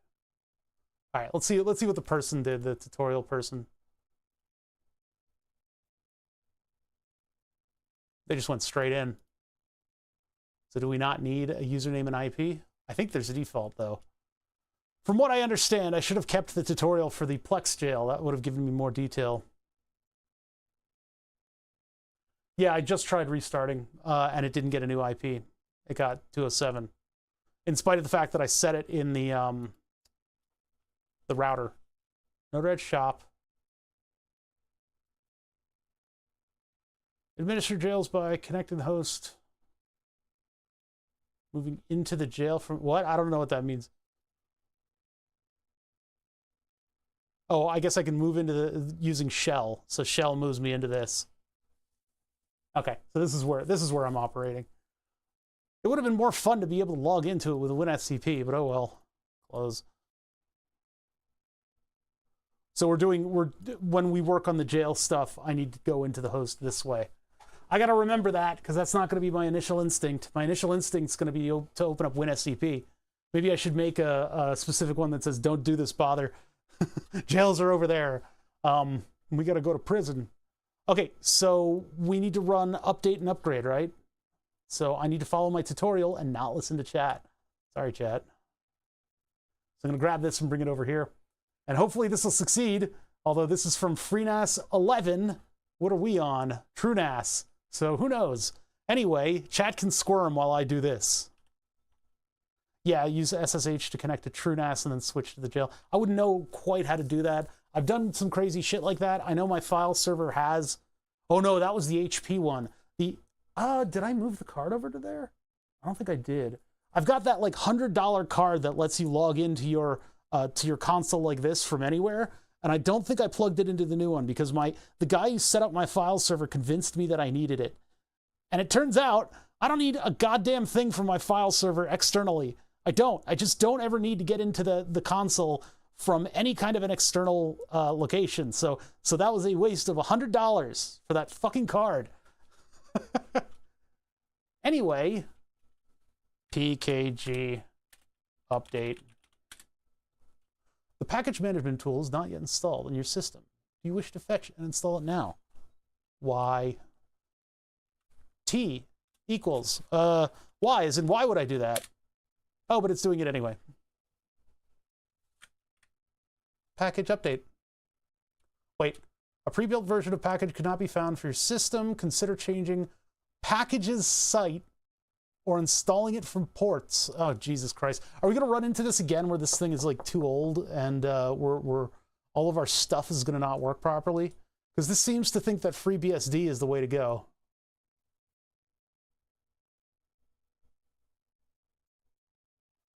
Not yet installed in your system. Do you wish bootstrapping package from package HTTP but quarterly error fetching FreeBSD? Because I don't think FreeBSD is it anymore.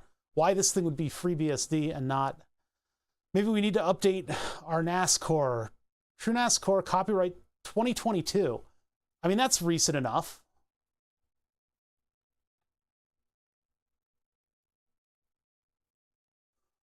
True, maybe we don't have internet access. Google was 2.2.2.2? Which one was Google?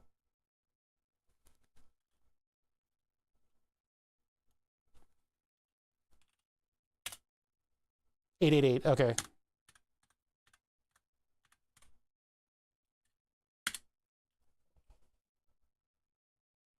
Yeah, we got internet.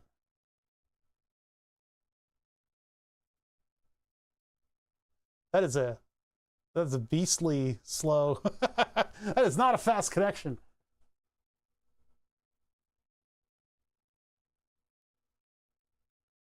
Wait, I told it to do 10,000.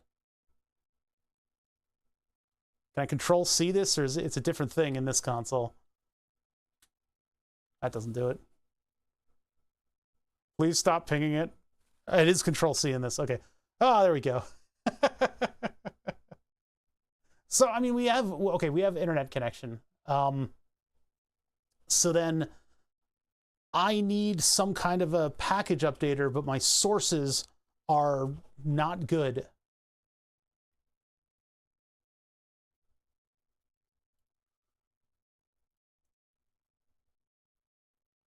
Context menu, copy paste are disabled in the shell. Copy and paste shortcuts for Mac command are Command C and V. For most operating systems, use Control. Okay.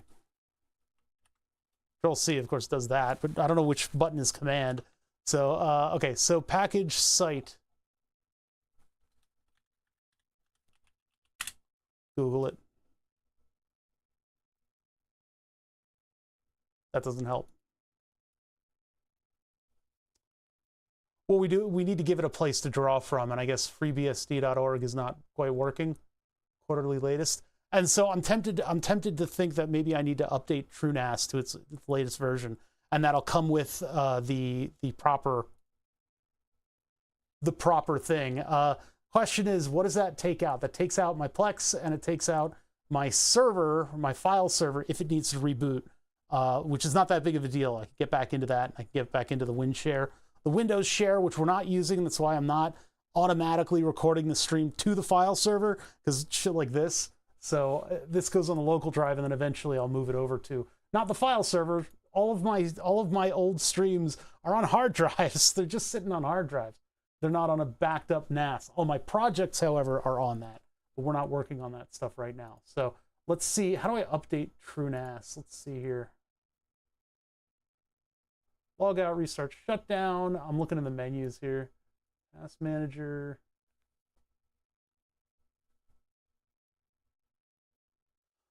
It boots from USB, yeah. Yeah, there's a thumb drive in there. I don't know if it's a good thumb drive. I think it's an okay thumb drive.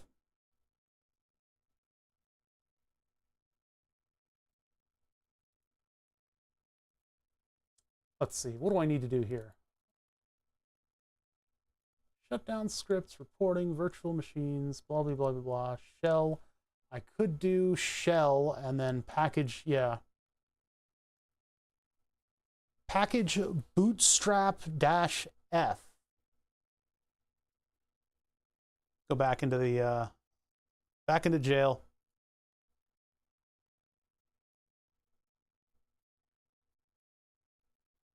Where did you find that? Where did that come from? Because like, I very much would like to know.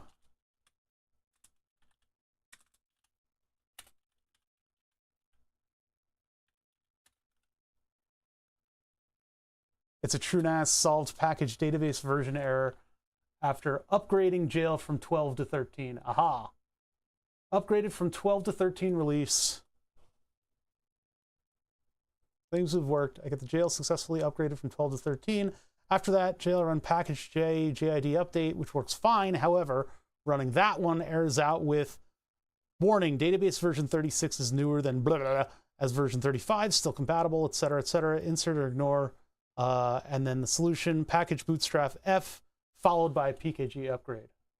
You can also upgrade to scale using the same process, but don't think it likes installing on USB. It wants a real disk. I don't know about that one. IO cage console from jail name from TrueNAS's command line will get you in from PuTTY. I see that's very complicated, and that would be tough for my non-plastic brain to. The package management tool is not yet installed in your system. Do you want to fetch and try to install it? Yeah, so it doesn't like that. It doesn't even let me get that far because they're upgrading. I have nothing, and since I have nothing, it goes and it looks in the bad. So package site or installing it for ports management package. So in my search, I think what I need to look for is new package site. That's not the one that I want to edit. Hold on. Get that out of here.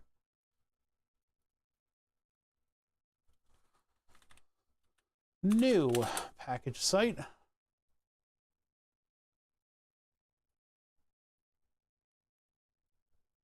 I spelled bootstrap wrong?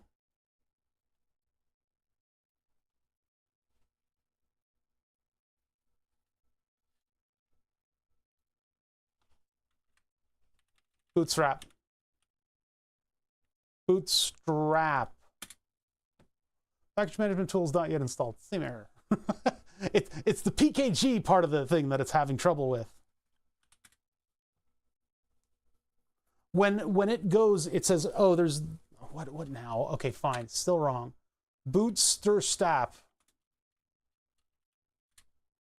Same error. It's not the bootstrap part that it has troubles with. It's PKG. It's stopping at PKG and going, I don't know what to do with that. You need to have this package thing installed. Yeah. You guys should know this better than I do, and I was able to detect that. Man.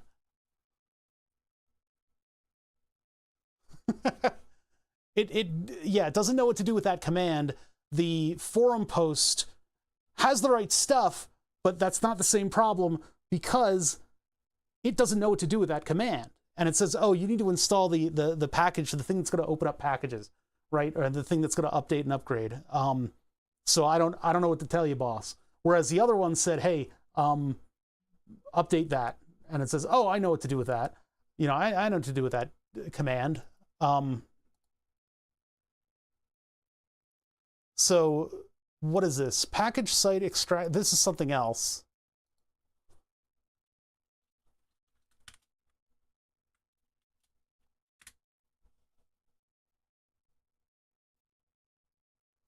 What does the command exactly say? Since I can't cut and paste. Package site, not PK.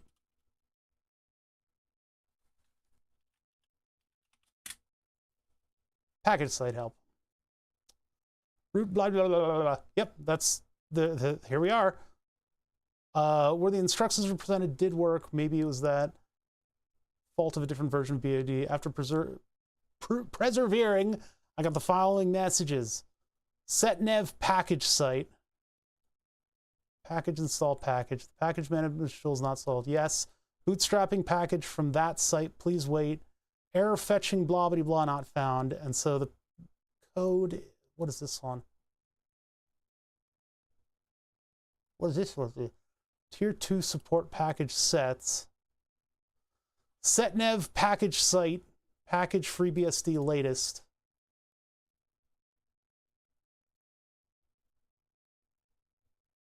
I decided to do a fetch. Fetch this. Of course, that's not getting the latest, but the FreeBSD forms. Look, man, nobody else has these.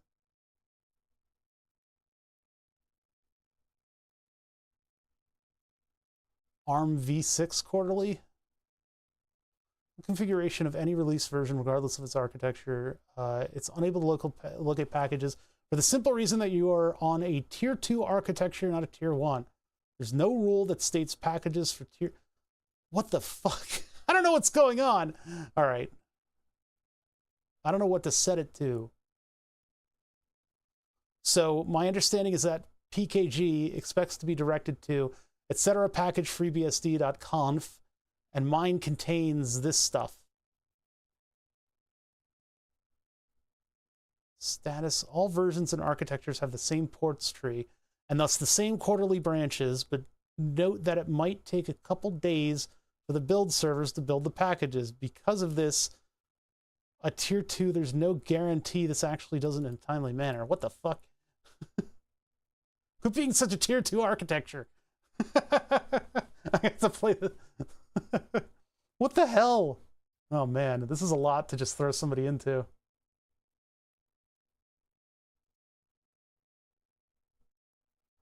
You don't think this is related to my issue?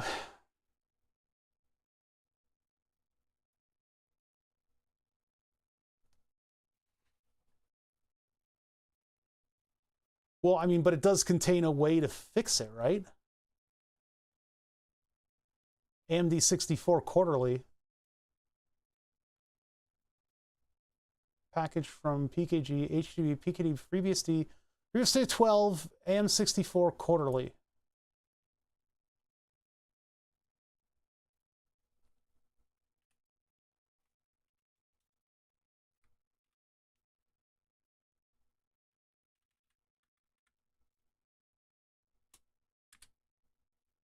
Yeah, that's 404ing.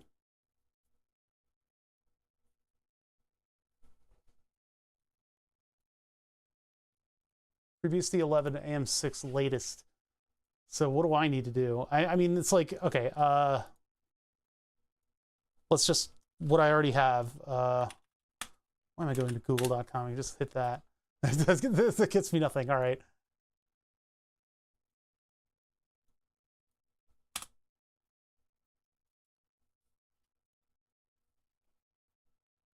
I guess FreeBSD would be TrueNAS jail. This would be like step 0 to setting up the jail, right? Testing DNS and what do I need to do that? New to TrueNAS has been around the block several times. Package, blah, blah, blah. Error fetching FreeBSD 13 AMD 64. Connection reset by peer. What am I missing?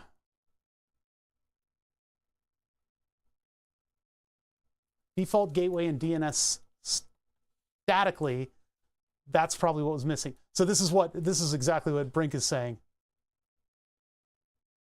If you configure the jail with a static IP, you also need to set default gateway and DNS server statically.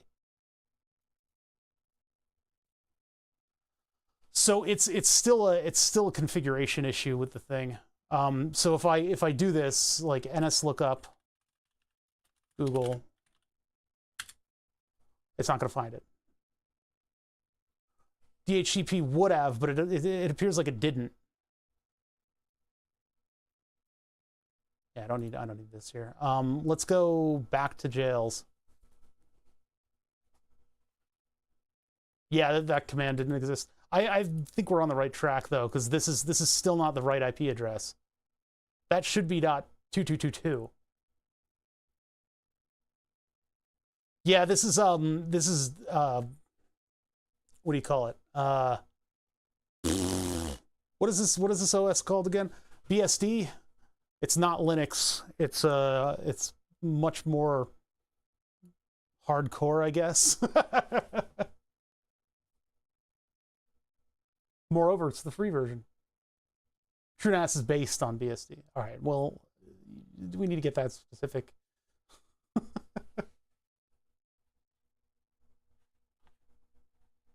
So package bootstrap F should have worked. It's just that there's no connection. Although the site that I was trying to go to 404'd. So let's just make sure that our IP stuff is working.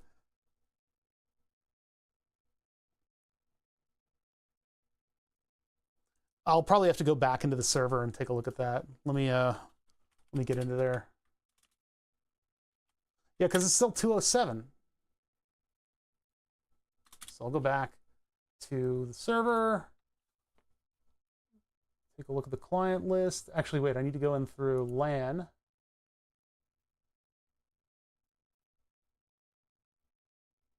What? No, that's the wrong thing. Whoa, what's going on with my uh-oh, the router's not very happy. Oh, I gotta log back in.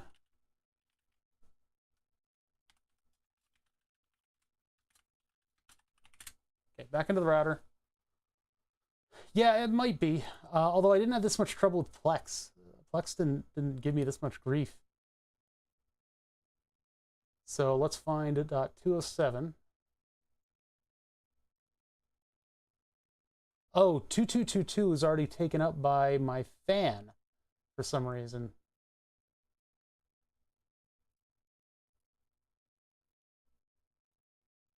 Oh boy, we're gonna have another glitch.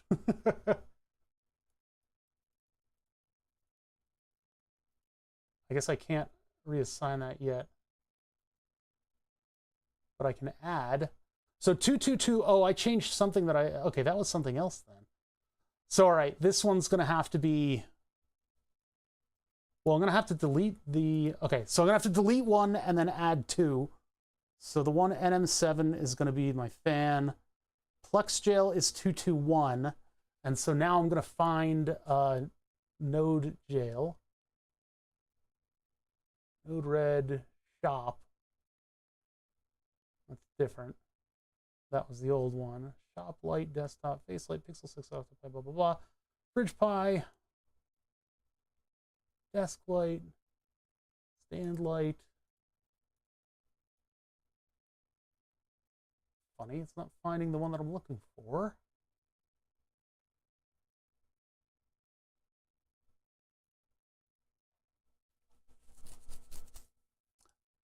Yeah, I have to wrestle my router into giving it the proper stuff. I think I assigned it in a weird spot, and I shouldn't have done that. But now I'm looking for the way to set that up. There should be a oh, new device is, I don't know what new device is. That might be something else that's looking for an IP address. Like even the fart box is on here. But I'm not seeing the jail on the list of things I can assign. Go to Lighthouse Desk Light. Okay. Oh, right, because I'm in the LAN. I need to be in DHCP. That's right. Okay, sorry. Listen, you guys are just gonna have to you're gonna have to suffer this for a little bit, but we'll get this done. I'll make sure that I know what I'm doing here. No, I was in the DHCP server. That's interesting. I don't want to show you guys the IP addresses of every single device on my little intranet here. I mean, maybe I probably should. Maybe I should. But weird, it's not in this there it is, Node-RED-shop, and that's 222. And let's add that one. This entry already exists. Whoops. Okay, so there's that one, and then the fan is the NLS Dyson blah blah blah. So let me find that one. It's not listening to me when I go to delete stuff too. Well, now I see it. It should assign now. It's just that it's got the same IP address as something else. But when I click minus on that one, it doesn't go away. Oh, there we go. Now I got it. I got it. So now I need to find the thing that I deleted. Oh, but that device is off, so I guess that one's just going to get whatever IP address. This is clunky.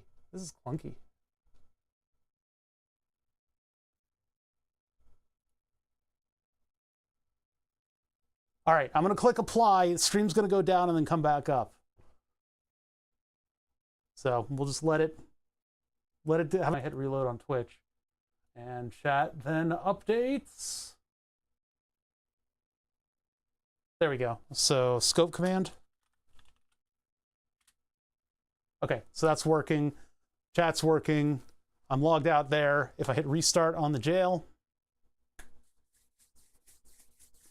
it should now get 222 as its address.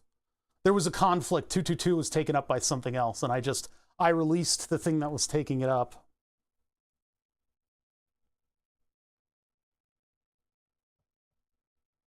So now we should get 2.2 on this. And the installing the package manager should probably just work now. I hope, unless we're still having that problem where the problems are like onions. Troubleshooting is like onions. You peel a layer, you cry, you peel a layer, you cry. That's what we're dealing with right now. We got kind of that troubleshooting stuff going on here where, I made the jail, but now the jail doesn't have an IP and it can't connect, and my router's keeping it from making it connect. So we got to go into the router, we got to go into this and that and the other thing, just all the layers. All right, so it does show that it has 22222. So now if I go to console on this thing, shell rather, pkg update, do I want to install? Don't mind if I do. Same error. Okay, so that wasn't it. How do I check if I mean, I can do the pinging all day long, but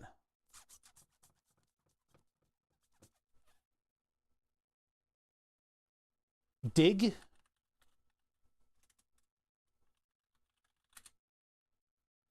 Command not found. This one is also frozen. Hold on, I gotta restart here. You're having a lot of jail time today. I know, we're spending a lot of the day in jail. We should be getting Node-RED running. That should be the trivial part of today, but this should have probably also been the other trivial part, but it's just not doing its thing. I don't know why this would be so outdated. This is from 2022, this setup. And I guess I could try to update BSD, but link state changed to up. Precious mode engaged. Okay, so I would have to update the jail, wouldn't I, to like the latest. Why is this doing this then? It's consider changing package site or installing it from ports. If I just copy that, Google that. Oh, see, that's like a weird setnev package site. Where's it getting that from? If I right click on the thing that I highlighted, no, that doesn't change it, huh?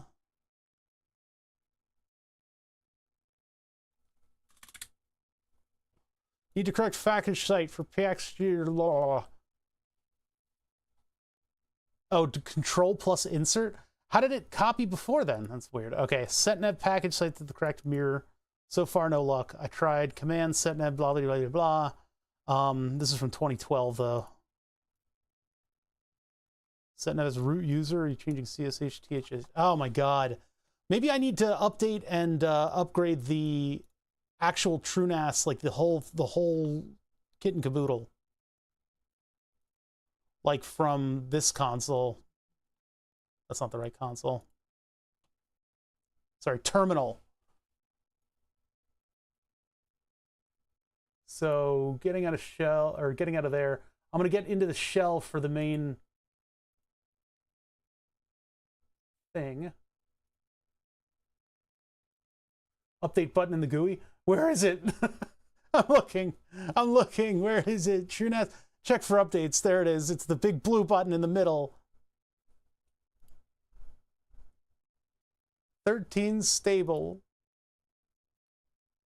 Switch update trains. I like trains. Continue. We gotta walk our way up to the latest thing, I guess. I've gone through this before. All right, so my streaming stuff is all back up after messing with the router. The jail goes to the right thing. My floor fan, the fan that's all the way upstairs, was the one that was taking up that IP address, so I had to kick it off of that IP address. I know, this is getting to be where I break absolutely everything in the shop. Like, if I break my NAS, that's just going to be the last straw, and I won't stream for another week. Because I'll be so mad. I mean, this is part of, like, breaking everything all the way down. Did I get it? Before updating, please release notes, download, and install manual. Whoa, what's going on there? Are we updating? Check for updates, download the release. If this breaks, I'll drive down to fix it tomorrow. It's got to be really, really frustrating to watch somebody fail and not be able to communicate with them fast enough. This configuration for the system passwords and other sensitive data allows using this configuration file with a new boot device. It also decrypts all passwords used on the system. Keep the configuration file safe and protected from unauthorized access. Huh? You should check that. Okay.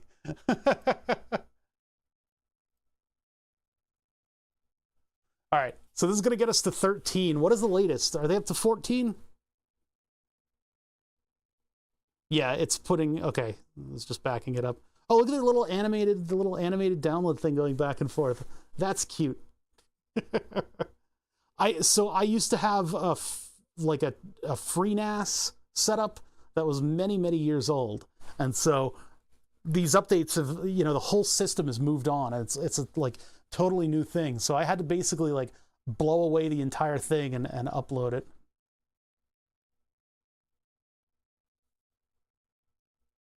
Make sure you hit keep on download. Keep on the download in your browser. Huh?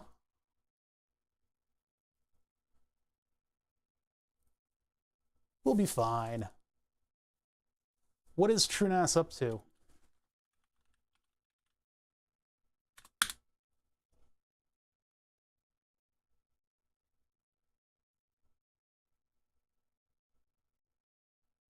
TrueNAS core.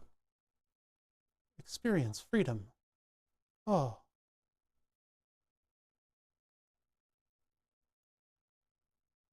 TrueNAS Core. Oh, it wants me to continue with some type of login. Hell nah. Whatever. Scale is on 23, and the version core is on 13. Base OS 13, FreeBSD 13, FreeNAS Package Tools 13. Oh yeah, there's the actual site. TrueNAS Core 13 is the end of the FreeBSD version. Oh great. Is this the same thing with everybody moving over to like Scale or whatever the hell that is? Same thing we ran into in the Raspberry Pi. TrueNAS Scale is apparently thriving. Gartner recently handled IX systems going to a customer choice and store. God damn it. Why is all this stuff falling apart? Well, let's get to the latest, and maybe that'll allow us to do things in the jail that we needed to. Yeah, I like installed and got all this stuff working years and years ago in 2022, and I didn't think everything would fall apart in the next 2 years.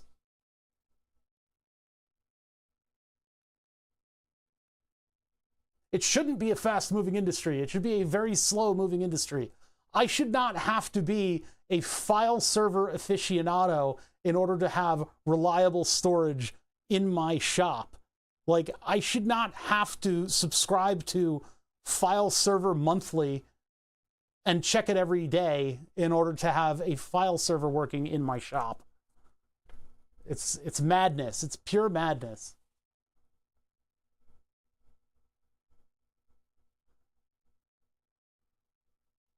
This is why people buy the pre-built NASs, I suppose. At least I have the flexibility to be able to run these jails properly. That's really the only thing I want, you know, apart from the pre-built NAS. I just don't want to have to, I don't want to have to log into Crazy Town every time I try to do something new.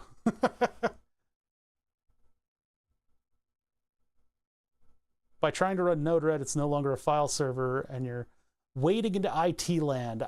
Yeah, but I wouldn't really call that an argument. It's just something that I was able to do. If I had done it the day I got this thing up and functioning, then I would already have a Node-RED jail if I had predicted that I wanted that functionality.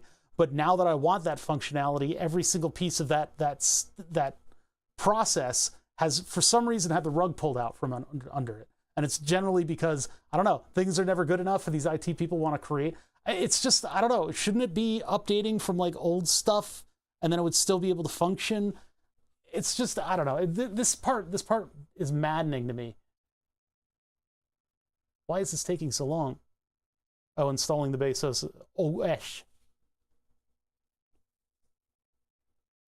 You know, you'd think they would wall off a version like and have that able to function within itself, but instead, if you try to move away from it, everything explodes. But that's what I signed up for, I guess.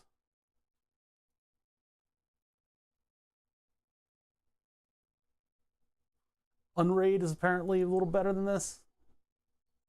Well, I started with FreeBSD, so would you have been able to install the version of Node-RED you're going to put on today?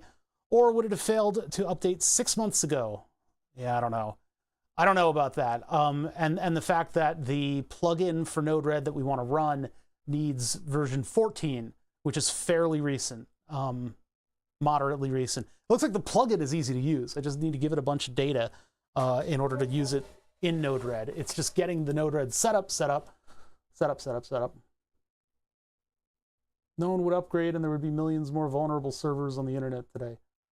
Well, it's like I don't need my server to be on the internet as a whole. I guess businesses do that. Like if you get somebody to edit video for you, they will put it up on their server. Although the video editing one that I know, they don't do it like a file server. They put it up on an IP, on a what is that called again? What are those called? Well, anyway. FTP. They put it on an FTP server. Sounds like you would love the slow-moving Gen 2 Linux. It's every single like piece of equipment that I put into effect should not have to be a daily check for updates. But this is just the stress of a systems engineer or an IT systems engineer. and doing everything for free. All these softwares are free. This does not appear to be going beyond 60%. If I hit refresh here, is that going to break everything?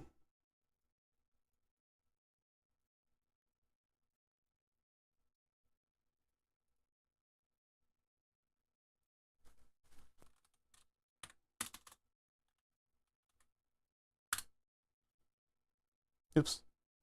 My very complicated password.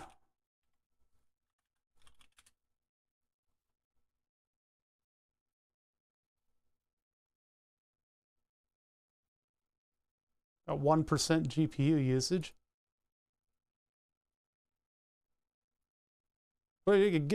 One can only drink so much coffee. Taking coffee breaks for all of this. It's giving me 2 digits though.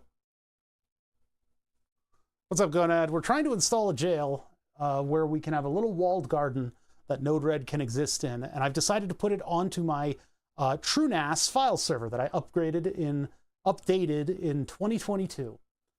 It appears as though this thing is completely buggered. I don't know how to describe it. No, I need to update to a later version.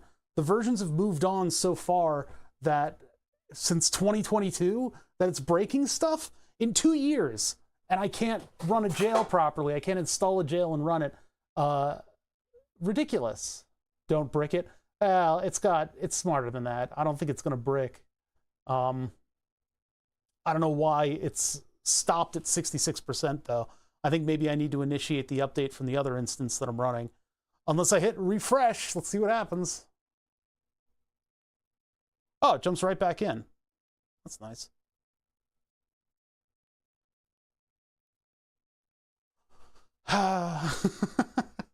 What happened?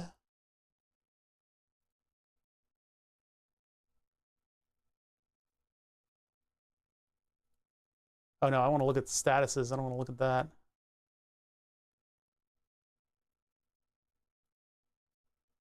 This thing doesn't indicate anywhere that it's upgrading, but this one will keep me from doing stuff.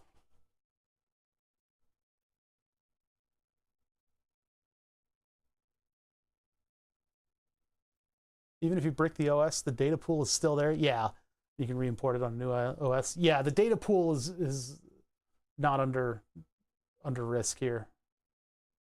Yeah, if I leave it like this, like it might eventually kick back in, right?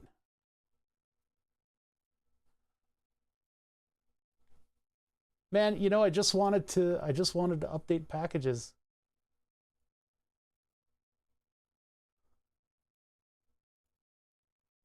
And this is all the reason that I'm updating the OS. I wouldn't have updated the OS, by the way. I would not have done this.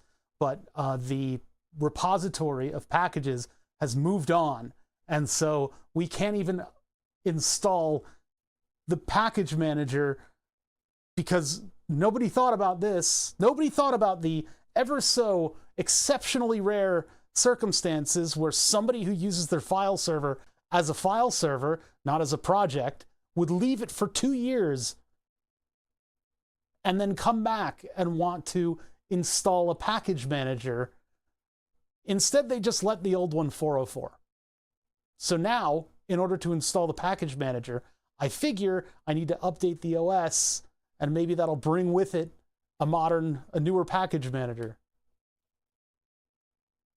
Yeah, I'll have to deploy a new jail, but I think the jail that we deployed was v13, so I'm a little concerned about that. But once we do that, we destroy the old jail, redeploy a new one.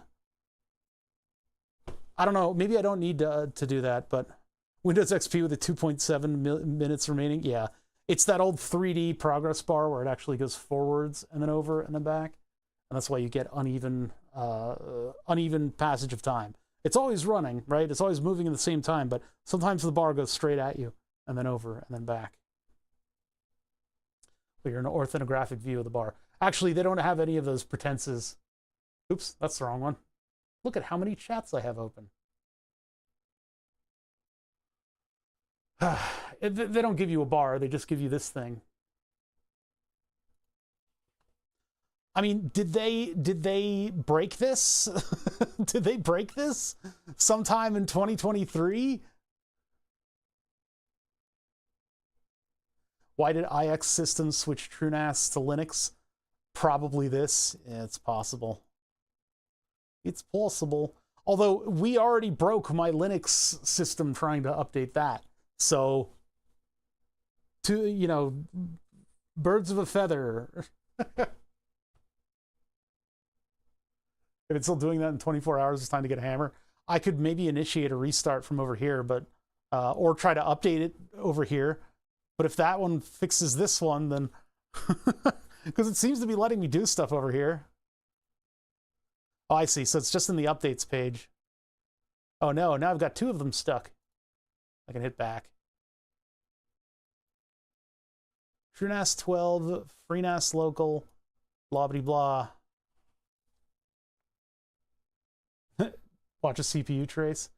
They moved to Linux because it has much better driver support than BSD. I see. Well, does that mean I need to move this over to Linux? I need to do like some other type of upgrade on this? That's my server host name. Whoever set this up was an IT professional.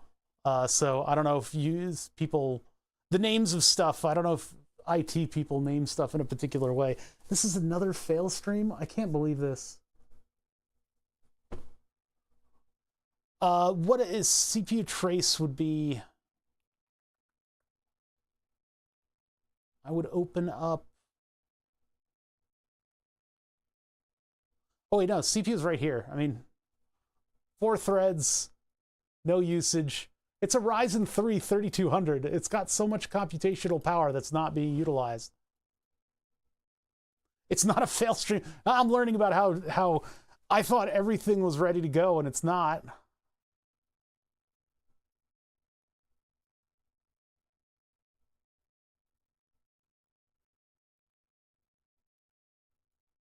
What about you guys? Are you guys doing anything?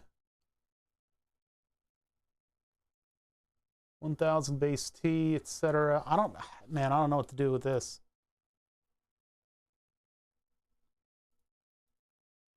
Because there's no options here.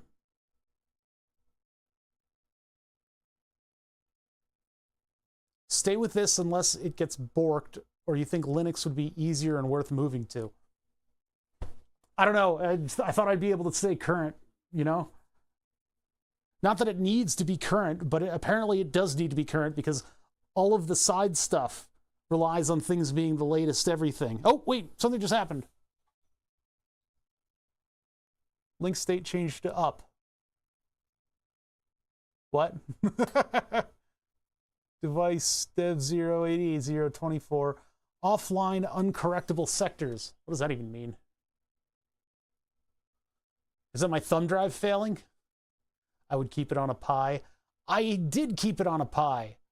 If we keep it on a Pi, that means I need to totally reinstall. What is oh shit? Wait, what's oh shit? Does this mean my thumb drive is dying?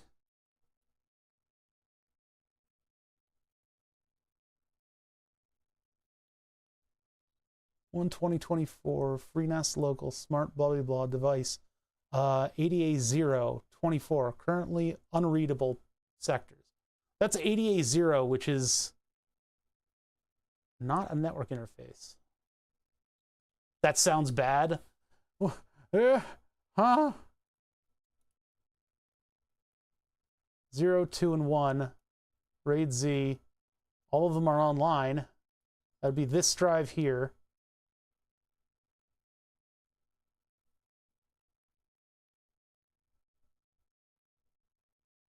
That's my 5900 RPM. One of the disks is failing. I was worried about this.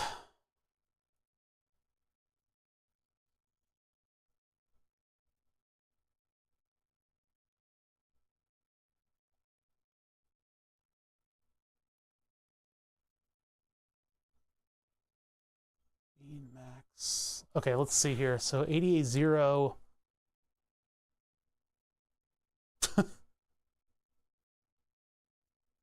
Is it a dire smart warning? Because I think I would have much more dire statuses in here. An update is available for the PluxJail plugin. Oh, maybe that's what I should have done. Maybe we should have updated the PluxJail plugin. Oh boy.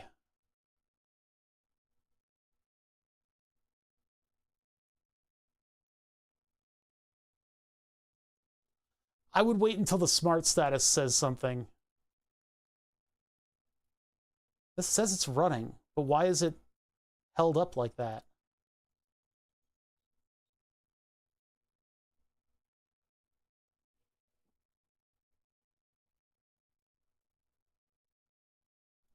I don't like this interface compared to the previous interface.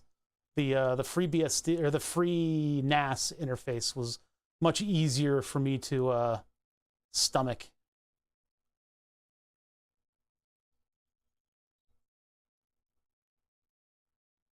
And I could get data from it a lot better. Full status. There we go. Where's my smart status?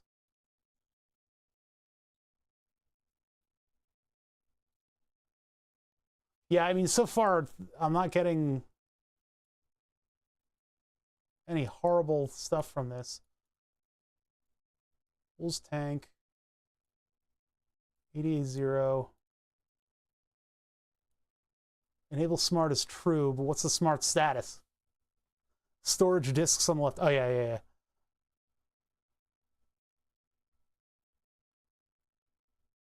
Standby always on. Power management disabled. That's because of those damned, whatever they were. Yeah, DA0, the OS disk. I think that's doing okay, though.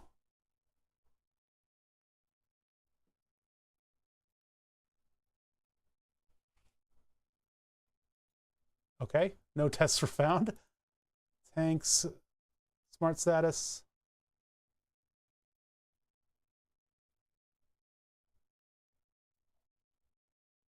Historically, it appears there aren't any. Well, I don't know.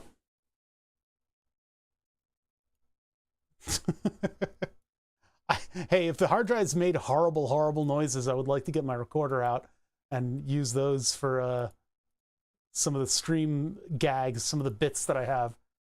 Like the thinking bit needs to have a hard drive failing noise. It should have temps and uptime. Yeah, I don't know where all that stuff is.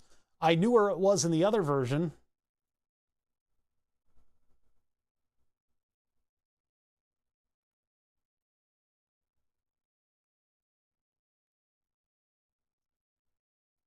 Fucking updates. I know, once again. The platter imperial thing. Yeah, those are fun.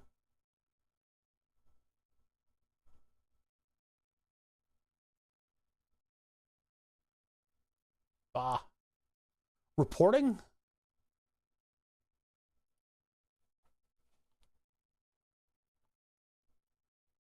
Yeah, here we get all the nitty gritty. You can see the heat cycles in here. Oh. That's CPU. Is that all we get? System? Hey, Groovy, how's it going? We're having another stream where I'm struggling to get things to update properly. 30,000 hours, I replaced them. It's not a bad policy. Disk. Heat cycle equals computer uptime. That's the same thing that we saw before.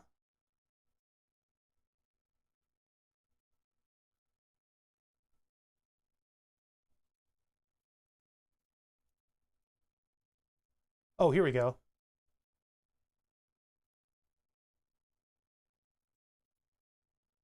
Temperature, busy, latency, operation detail, pending I/O. That's not really something I'm totally concerned with. NFS. See how idle this thing is? It's like never used. System, let's look at system.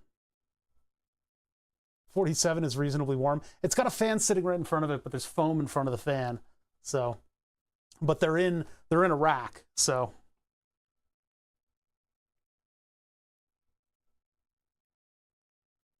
Oh, uptime.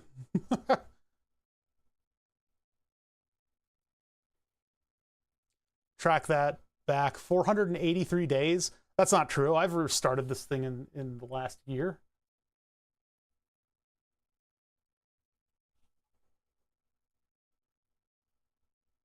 We can get UPS stats too. This isn't useful. This is not useful at all. This is stupid. Okay, ZFS file system information. What's that going to tell us? This is how old this is. We set it up with ZFS like a long time ago. This file server's been around for a while. Who knows? I don't know where to get all this data. This stuff is confusing. Not to mention that we are currently stuck in the middle of an update, and I don't know what the resolution for this is. I don't understand why. Well, first of all, there's no mechanism to get us out of here. Let's just look at the nice, pretty print that I made with the 3D printer. How nice and detailed is that? Ah! I need to make a little turntable, or a big turntable, for the bed, and then use these grow lights that I have in order to get this thing to set properly. This about feels like, well, handling this feels like rubberized plastic a little bit, just because of the sort of soft texture of this. It does look like it's, what is it called? A frosted glass, which is pretty cool. So at least in one thing, I am successful-ish, which is printing man-baby toys. You know, that's fun. One thing that I would love to do is take like a vertical slice here and design a little core where I can put a couple AA's and an LED, because then I could paint the outside of this and do stuff like glowing LED eyes. That would be kind of cool. But yeah, it is a lot of detail for this power armor, given the various structures that make it up. So yeah, pretty cool. I don't know how many little figurines I'm going to be printing, though. Yeah, that's the thing. So I don't need a resin printer because it's really only good for miniatures. That's where it really excels, huh? I'm not really going to be printing that many miniatures, but I would like, I guess, detail in car bodies would be a kind of one thing. Wire it up to the PC activity LED, that's true. I mean, I could just drill LEDs for the feet. Because it's clear resin, it doesn't really UV. Although that would give it kind of a weird nuclear glow. A blue LED inside of it would be neat. Green maybe. Red would be good for the eyes, but I can't really. The only places I would want to really see light bleed is probably around the fusion core. Party mode with an RGB. I was looking over at the rack setup and I was like, could I peel off an RGB LED and just put it under this? But yeah, pretty cool, right? I mean, I could try to make it like an active light on something, but I think car bodies would be the more useful thing for me to print. I really despise what's going on right now. Do you think maybe we need to just put it all in a Raspberry Pi? I really wanted this computer to have a little bit more to do. I mean, you guys saw the CPU usage things were just like nothing. Make it glow when you get a sub. There's a lot cooler stuff going on when I get a sub. As soon as we get Node-RED working, this is going to be a major facet of that kind of interaction. Having Node-RED be able to be the front page of my shop is, you know, it's, first of all, it's secure and all that stuff. But once we get this stuff running, then I can do things like spin off an ESP8266 with an RGB LED in record time. And this should not be taking this kind of time. Unfortunately, I suppose the last time I did this, make him glow green when the fart box goes off. The last time I did this, I got everything up and running with the expectation that if I left it for a while and came back to it, it wouldn't be such a fail operation to get things updated again, right? My expectations were that I am going over to the new systems, and here I am, 2022, oh bother, sitting here at his desk going, yes, I have upgraded everything, and now I'm ready for when I come back at it, because things won't significantly change. And then things significantly changed. So I'm kind of mad right now.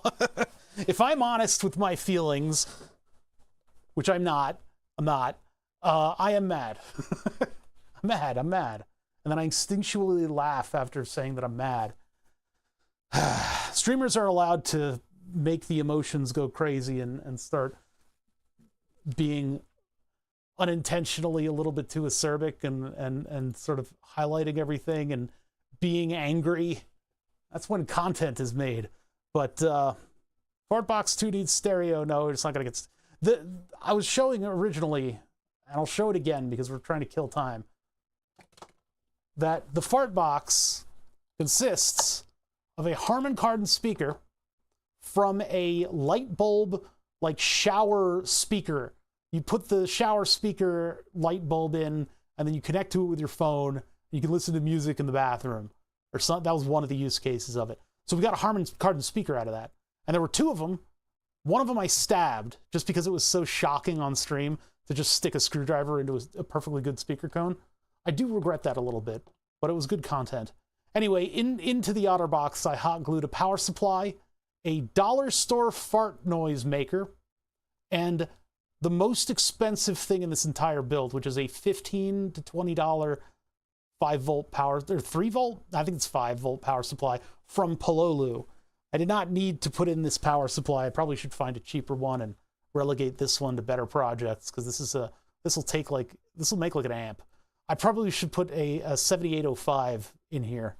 We'll think about that for another day. Anyway, the dollar store fart noise maker on the other side has an ESP8266 glued to it. And then all it needs to do is flip a 3904 transistor. And so that's what's on the other side of the board. It comes over here with these wires, and then it goes to its respective...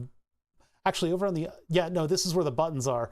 These are pads that I uncovered on the buttons. And so what it does is it just knocks one of the buttons, and since this thing is a battery-operated device, it has an active high button instead of an active low. So this needs 12.1. So I can have farts running around all over the place. They make little 7805 replacers that are switching power supplies. That would be nice. I think I have 7805 stuffed in a drawer though. It doesn't really matter if it's generating a little bit of heat because it'll be sitting right in here inside of a big open enclosure. But yeah, the Harman Kardon speaker really gives those farts a punch. I hate it when my fart runs. I mean, it could make like random locational farts if I had 7.1. But yeah, that's all the fart box is. And so that ESP8266, I can remotely program. We listened in. We listened to the farts, and we timed them with the oscilloscope. We timed the farts so that I could actually tell the fart box to finish what it's doing before it goes on to the next one. So what I'll do is I'll take all of that Twitch API functionality out, and we will instead look for, I guess, HTTPS requests of some type. In the same way that Tasmota does, only in this case, instead of turning on your lights, this will turn on a random fart. So all of the functionality is there. We just need to get this part running. This is the important part, the node red. How many hertz is a typical fart? But we didn't exactly measure that. I probably should have put it into, what is it? Whatever mode that is, the Fourier transform mode. Fourier transform mode. And that would have given us, the frequencies. We would have been able to see what the frequency spread of a fart is, just in case you were wondering. But I didn't do that. I had my old scope then. This one probably does a much faster FFT function. I fucking swear, I'm gonna have to restart. This thing is stuck on like the download at 66%, no less. I know people are saying, don't, leave it alone, leave it alone.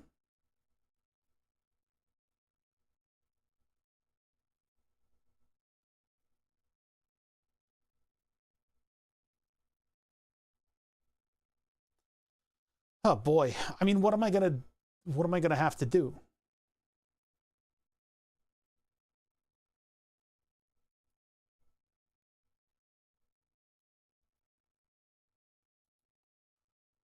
Yeah, do I have to go press the button?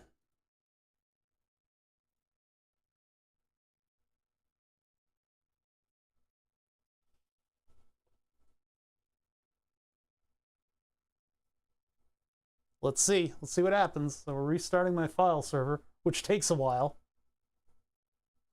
Yeah, this is definitely the nuclear option. I haven't heard anything from YouTube. I don't know if that just means that... No, we had a message from YouTube. Okay, just means there's not a lot of people around. God, I hate doing this stuff. This should have been much better than this. This should have just worked out. Problem is, if you have one of these file servers, you need to keep it like weekly updated. Ridiculous. I mean, I know I'm coming in here as some kind of a fool. Ain't that just the way? I probably have all kinds of egg on my face in this case. Like, I have plenty of egg on my face for not being like a super fan of file servers. But my file server just does its job, right? I like it to just do its job. So we had 2022 versions of everything. Oh, there's a YouTube comment. Thank you very much. Thank you for doing that, Remdog. Now I know that that's working. We've had my router has been up and down during this whole process, and so the stream has been up and down as a result, and I need to make sure that all the different things work. I have a FreeNAS stack that mostly works. Whenever it doesn't, it's chaos. That's where I do my project storage, just so that if a drive starts going bad, I can get ahead of that and redo it. One of the things that I was hoping to do with all this Node-RED stuff is set up a smart lamp that'll go red whenever there's a problem with the smart status of one of the drives. I don't quite know how to do that, but we would get there. The problem is, for some reason, these projects, they're plagued by sort of that Linux mindset where everything needs to be like a daily updated thing, and then all of a sudden an entire project decides to move over to something else. And so people like me then come in and go, hey, I'm not new here, but I haven't been here in 2 years. What's going on? And everybody goes, oh, geez, you're not even on the right something or other semi bulwark version L. Like, you need to totally rebuild everything from the ground up. And it's like, why? You know, TrueNAS, I guess, has moved to Linux from Unix or whatever the hell it is. So I'm just, you know, we did this yesterday with the Raspberry Pi because my Raspberry Pi's version was so old that Raspberry Pi Foundation has moved to a new something or other. You guys can almost see that screen. Oh, not on this. Okay. My very advanced password.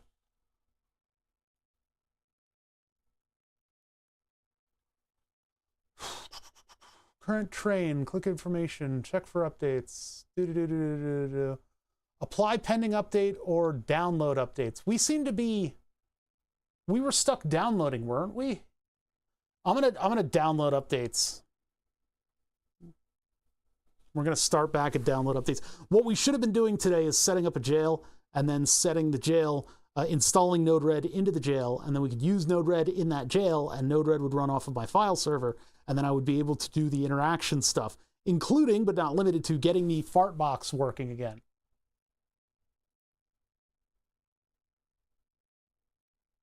Keep.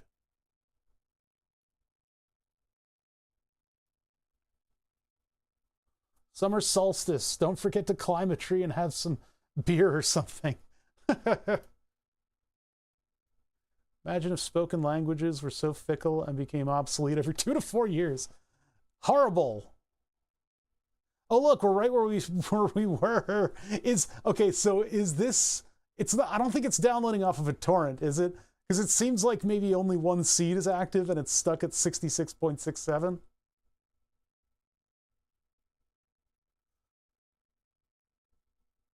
I just have converted to Synology. There's another one, isn't there? What was that other one that maybe I should move to? I think I should just climb a tree. I have a FreeNAS stack that mostly works whenever it does. Oh yeah, I already read that one, sorry. I get like 2 messages a month. Come on, man. This is not what the stream was supposed to be. This is another fail stream. Thank you guys for joining me on this journey of updating. Tomorrow, maybe we'll just build a house out of blocks.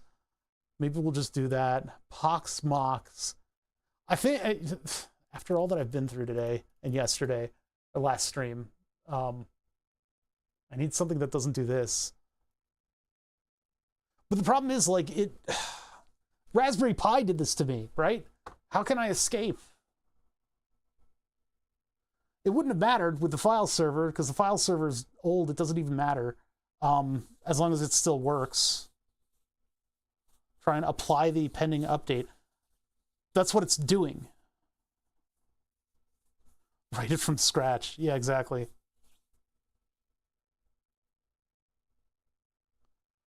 All right, the only way to get out of this is to restart.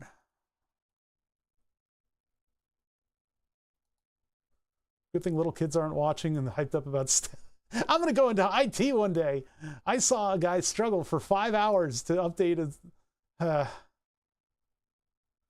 middle blue button. Middle blue button. Can't even get to any of the blue buttons. They're all locked off forever. All right, restarting the file server again. People get paid good money to struggle like this daily. Hey, if I'm pulling down 6 figures, I'm smiling while I'm doing this, right? I'm smiling ear to ear. I'm having the best time of my life.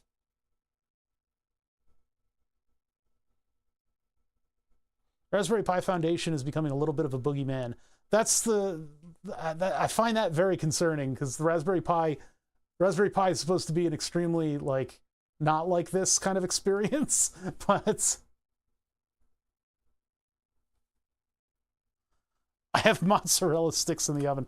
I made myself a po' boy, although I didn't have the whatever, the aioli or whatever, areola. I didn't have the areola for my po' boy, but we had some fried shrimp. No progress. We're still at that same progress bar area. We had some fried shrimp we got from like an Italian market, so I toasted those up, and then I did lettuce, thin tomato, and thin onion with my super sharp knife. Yeah, garlic areola. Kinky. All right, let's reboot. This thing takes forever to reboot.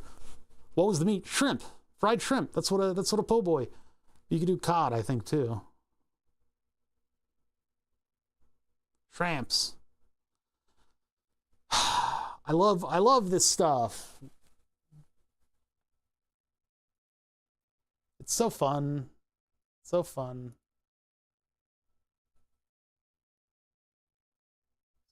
Green light's blinking, so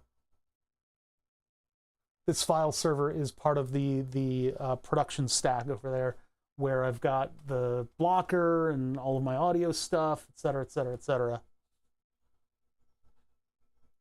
And so the stream PC is over there. It's the top PC, and it's also water cooled, which is a little bit sus, but it should be fine. It doesn't leak that much. And then this PC is sitting right over the power supply, and it's fairly compact. Did the update finally finish? No, it didn't go at all. It got to the same percentage, and then we rebooted everything, and I hit update again, download again, and it didn't restart. It simply paused at 66%. It feels like a torrent that nobody is seeding.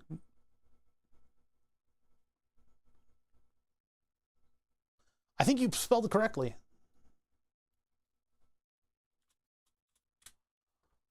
Po' boys are good. It's a way to go far with very little ingredients. You can have a whole sandwich with just like 4 shrimp.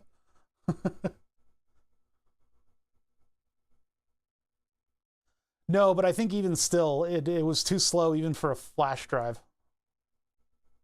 You turned allergic to seafood? That's crazy.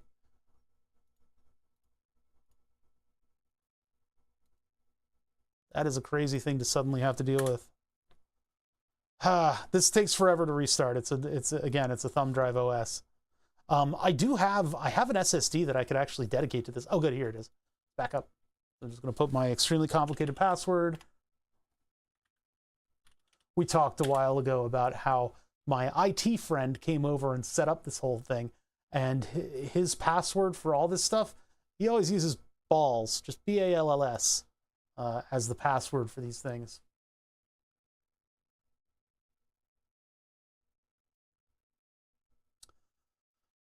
Okay.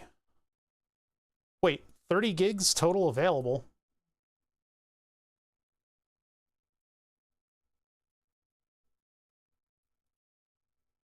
I thought I had way more space on this thing. BALZ. Damn it. Huh, I thought I had 30% free, but it seems I've got not a whole lot of space there. I'm gonna have to delete some stuff later on. I'll have to delete some stuff. Okay, so we're trying to update.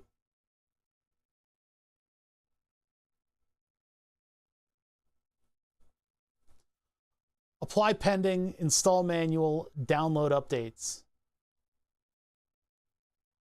That's communication with so stable, release train, TrueNAS 13. Go to that one, continue.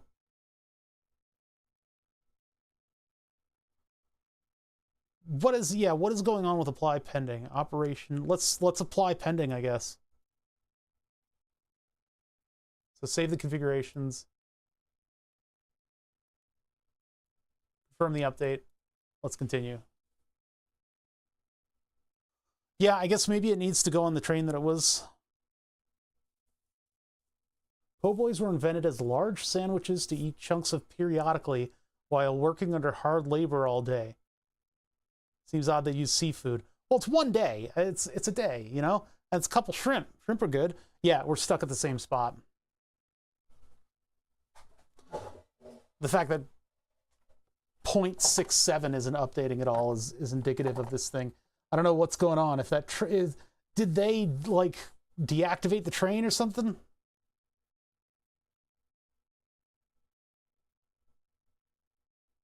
What, this animation?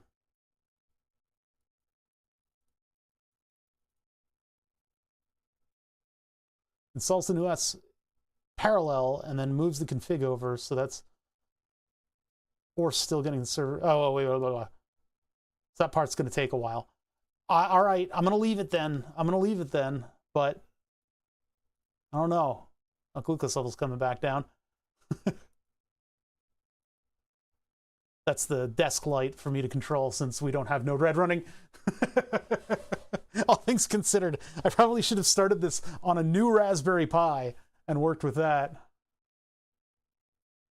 I missed much. We're in VM or Docker or still getting the server set up. We can't even get the jail started because for some reason, so many things have been end-of-lifed from my 2022 file server version that I can't even get a package manager into the jail so that I can load in Node-RED. I can't even do that. I type pkg and it's like, I don't have any data. I'm looking at this URL and that's not there anymore. It's dead. This is from 2022. You'd think we could have like a little legacy support in these things, but no. Everything has to be the latest, the exact latest, and you have to start from nothing every time. It would have almost been better if I had started with a new file server and then moved the disks over to it, which I should probably look into doing. Oh, no. I'm not listening to you. No. I'm not listening to vaguely informed, why don't you try X? No. No.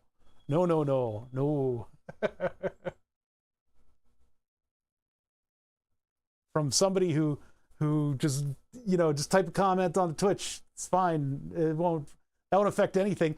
I'm a guy with a file server. These are my files. I'm not doing shit.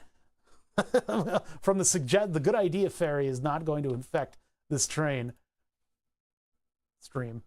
It's not a train stream. We have Fallout 2 stuff. Fallout 2 by way of Fallout 4.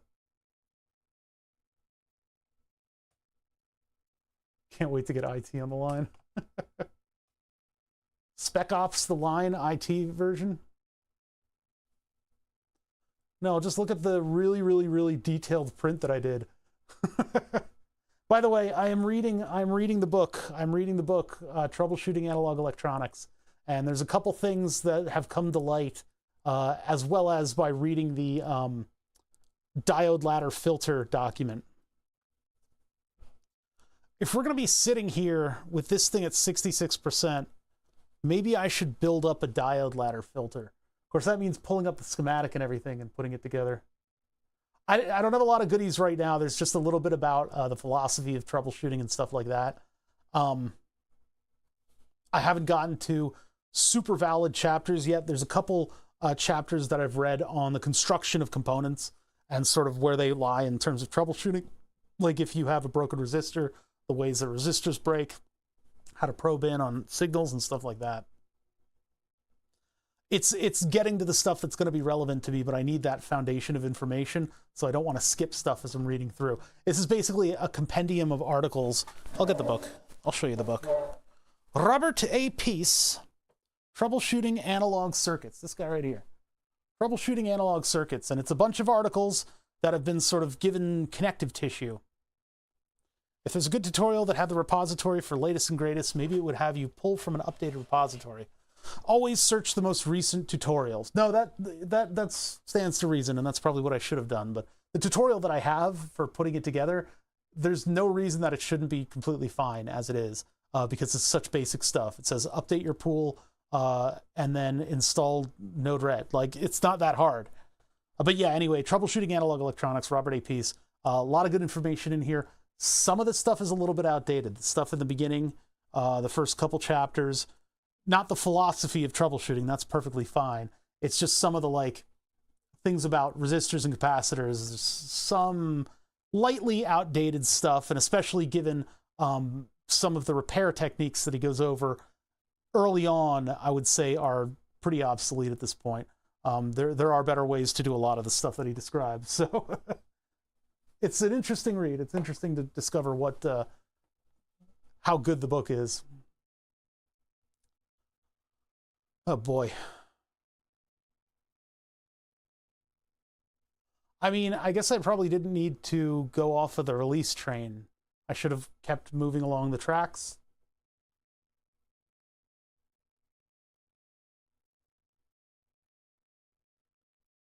Yeah, well, sort of. I mean, as we've gotten into the analog stuff, we have discovered that over a period of years and years, certain parts do go obsolete, and that's because they just simply don't make them anymore.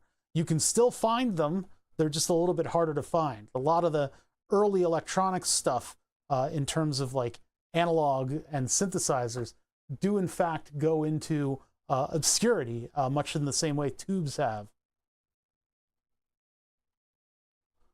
TrueNAS is another way to download the ISO. Upgrade to TrueNAS? I'm already using TrueNAS, but we can download the ISO. Where is that? Upgrade via ISO. Oh, let me take a look. Tube Manufacturing Renaissance. They're doing a little bit of it out there. I believe the operations were Russian and Ukrainian, though. So, new major version using an ISO file. Use release list. So let's see where we're at on the release list.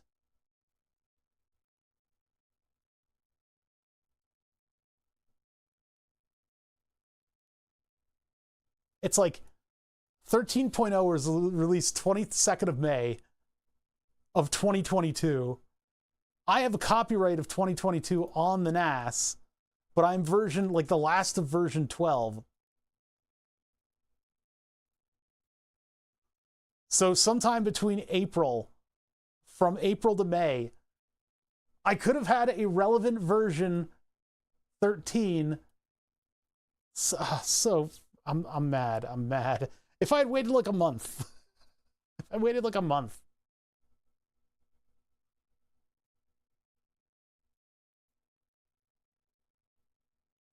What about, I don't know what OMV is.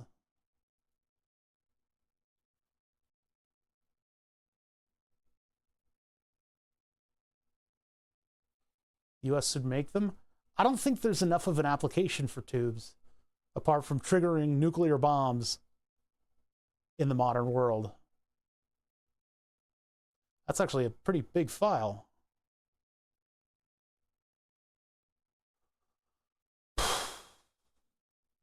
Well, the question, actually, a good question is whether or not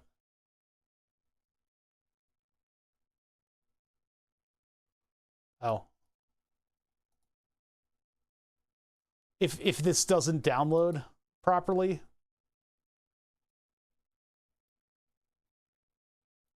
Like if that also gets stuck at 66.67. Open Media Vault? Ah, no, I don't know if I want that. I don't know what Open Media, I don't know about any of this stuff, right? I used FreeNAS back in the day because a friend recommended it.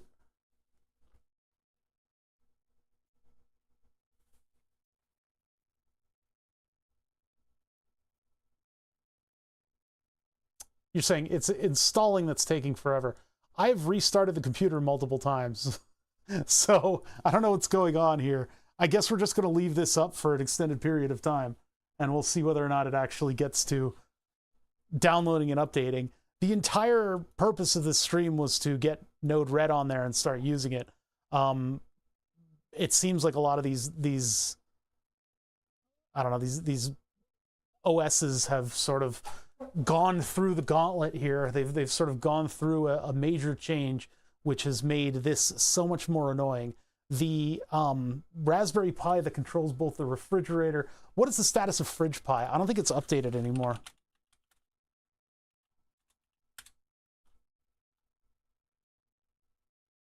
No, it's Fermentrack. Looks like there's a Fermentrack 2. BrewPi compatible fermentation tracking and temperature control software. Find out more. Oh, it just puts me down here. Easy installation, blah, blah, blah, blah, blah, blah, blah. Simple controlling flashing. Support. Oh, GitHub, here we go. Last year, 2 years ago, 8 years ago, 10, last year, 4 years ago, last year. Okay. Well, it's still around.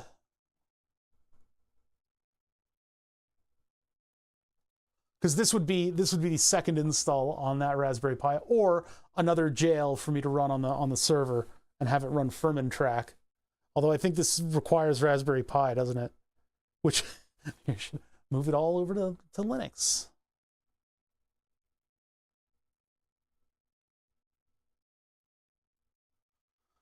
Okay, so I'm stuck. We're stuck with this update. In which case, I should probably do a fail, rage quit stream now, just because I'm not getting anywhere until this OS is updated. There's no way that I can force it to get like the proper package manager. I mean, maybe there is, but we're getting too deep into stuff, and I wanted this to be nice and superficial.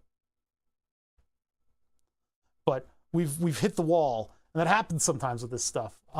So as a result of hitting the wall, I'm going to leave this up until tomorrow and see if this gets anywhere. If it does get anywhere, I'm going to try to get Node-RED onto this machine so we can hit the ground running tomorrow. But if not, if it's still stuck, I have to figure out what we're going to do. It might involve just spooling up a new OS on the Raspberry Pi, get another memory card and put that into the Pi, give it an OS and get Node-RED running on that so I can get my flows back, and then we can figure out what to do with my file server from there.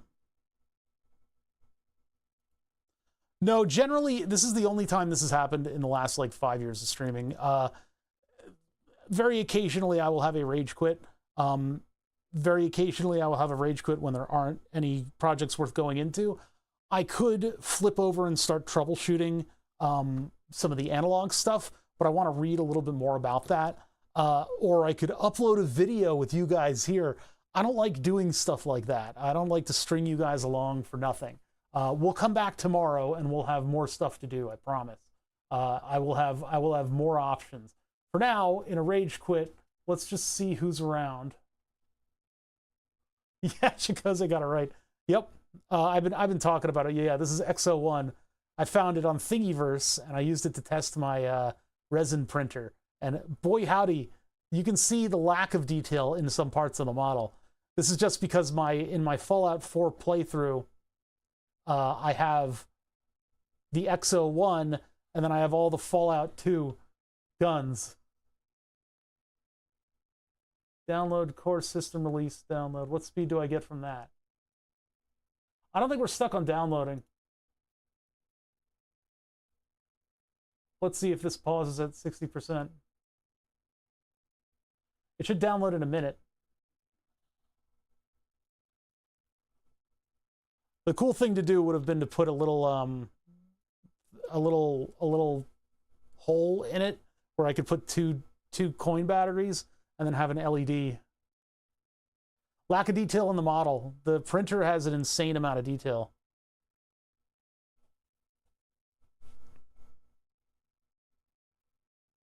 Motion detected at the front door.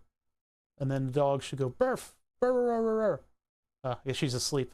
We did our walk, and when we got back, she immediately collapsed like on the floor. She just lied down on the cool floor in order to get her temperature down.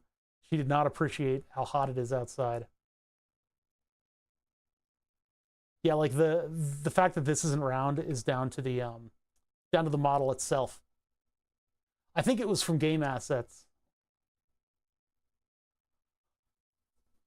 Oh, do I have to explain this every single time?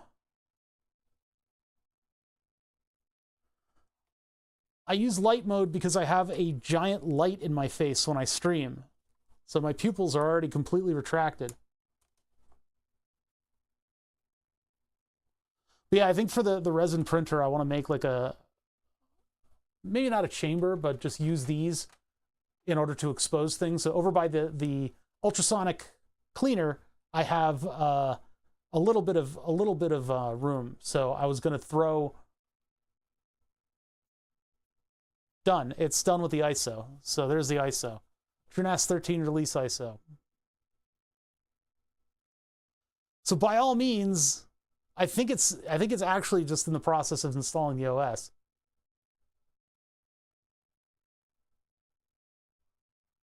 Syslog version, blah, blah, blah. We don't get any more information than this, do we?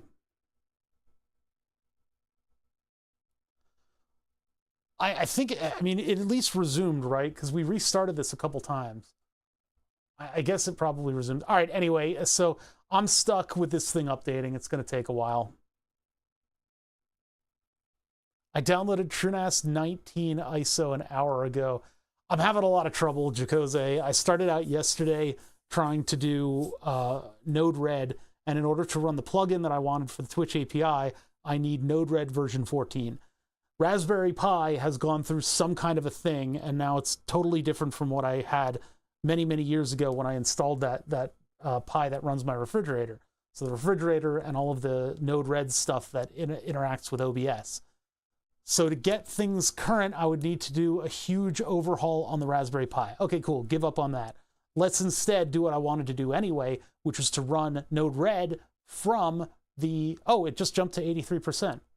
Okay. I wanted to run Node-RED from my file server because my file server is this Ryzen 3 CPU that's doing nothing. It does like nothing. FreeNAS doesn't use up that much. But FreeNAS, since 2022, FreeNAS has gone through a little bit of a schism and had some weird stuff happen and change. So now we got the jail, we ran the jail, got it all registered with the IP address, and went to update packages, and it's like, I don't see nothing because it's pointed at an old package repository. That's 404'd. Oh my God. Pi should not run refrigerators. Pi goes in refrigerator. Silly American. Yeah, I call it Fridge Pi. It's a Fermentrack Raspberry Pi. The Raspberry Pi is running Fermentrack, and it controls an ESP8266 in the fridge. So when I do a brew, it can follow the temperature perfectly for the yeast, the temperature curve for the yeast. Got work shit that I need to attend to. Offer still stands for me to fix it either remotely or in person. It's okay. I really do appreciate you taking your time because I'm not paying you. It's okay. We'll figure this stuff out. I know it's frustrating if you know what's going on to have it, you know, go this way. The update did finish and it's rebooting right now. So we're going to wait for it to come back. But I'm starting to remember this stuff, like with the TrueNAS updates, it builds everything in parallel and then it'll switch over to it. I do remember that. And the fact that it is on an SS, or not, it's not on an SSD, it's on a thumb drive, which is really slow. So I should have put it on an SSD. That would have been a good idea. I think this motherboard has enough ports for that.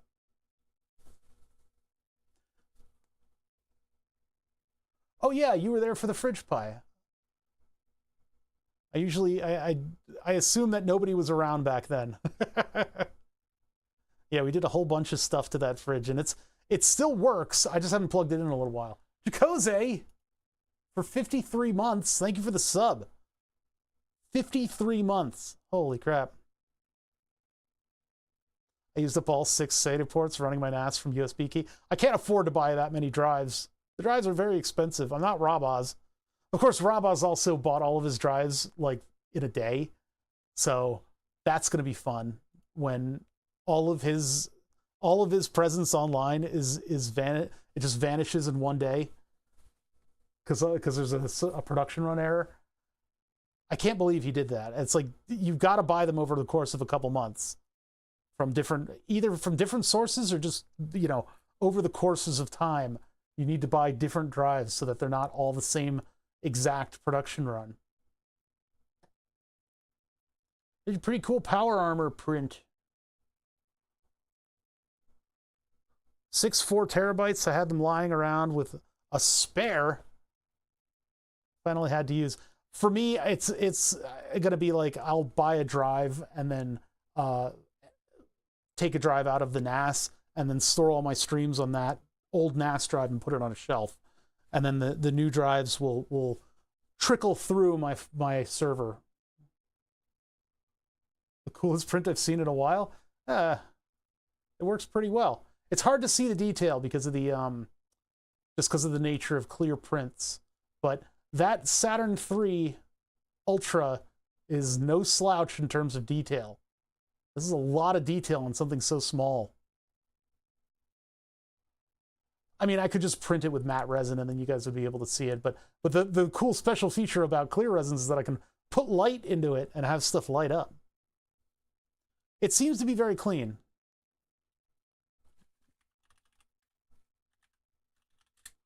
Okay, so here's the fun part about upgrading, is that we're on an upgrade train.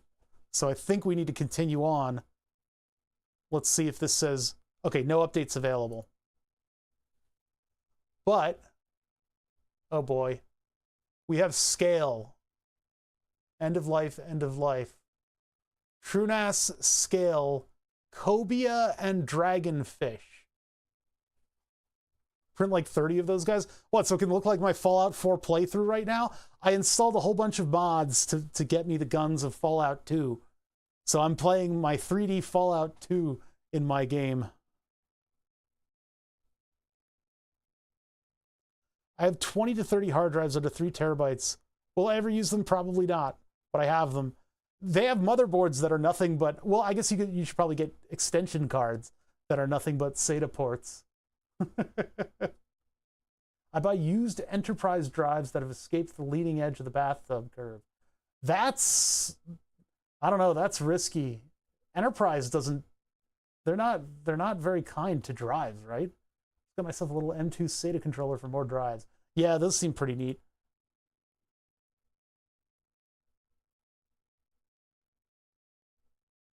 Tons of drives on a Raspberry Pi that can be remotely turned on-off for access.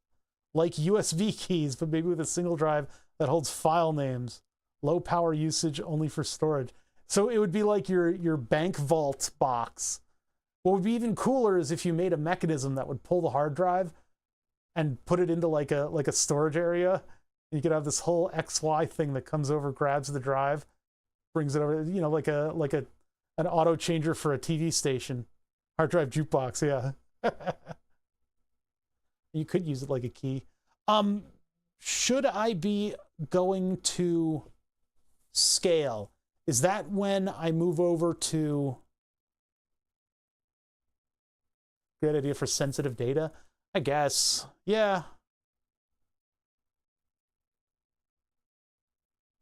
I plucked a really long beard hair. That was bad.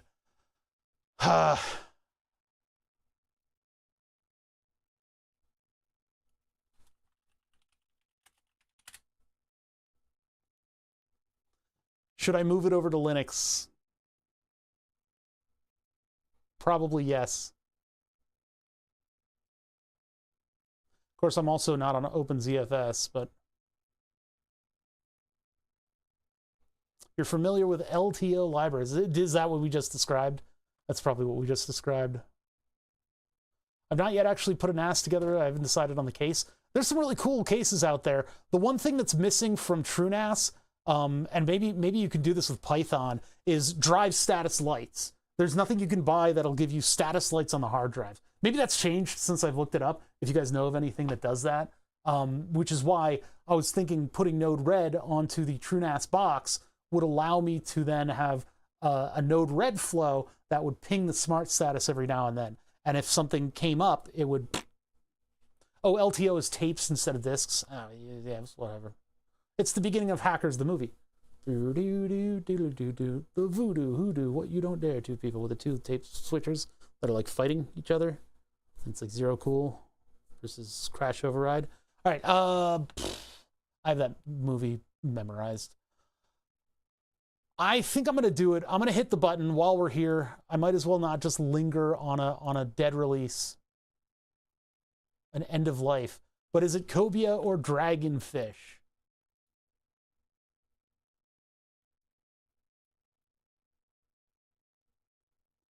Now, wait a minute. None of these are paid, right? These are still free.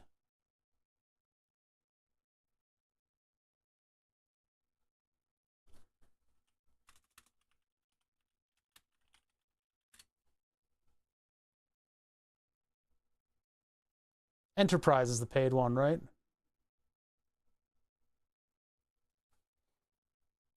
RGB ports nowadays. Yeah, see, that would, yeah.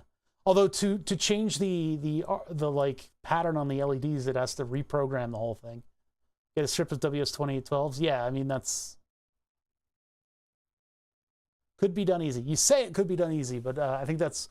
If I was using Python, I guess that would be not too bad. LTO libraries have an internal robot arm that moves around high-density tape cartridges, maybe a terabyte per tape, and puts them into a reader.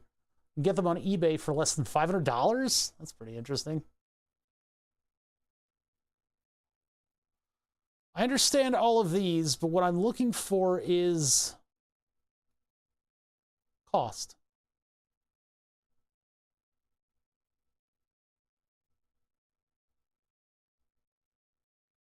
Merch store.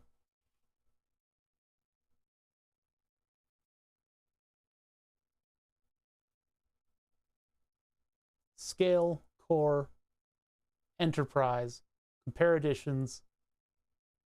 Scale's free, enterprise costs money. Okay, that makes sense.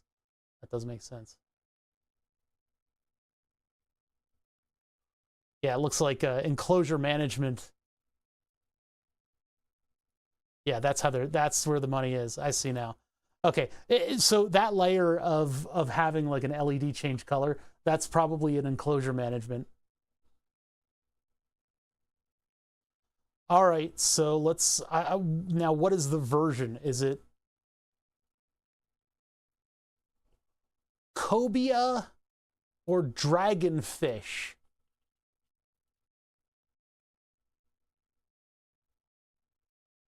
Where's your GitHub? Log, data sheets, cases, documentation.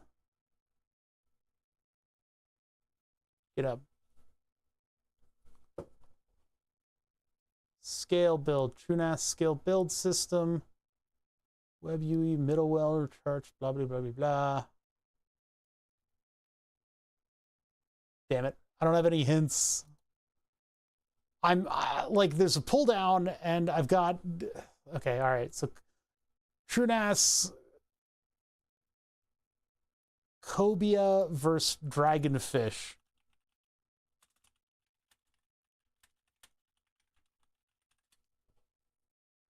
I feel like I'm the only person ever looking up these questions. Hold on, it's going to pop up with my email address. Cobia was 23, Dragonfish is 24 from the software releases page. I was looking for that. I don't have the brain power right now. Thank you, Jacose.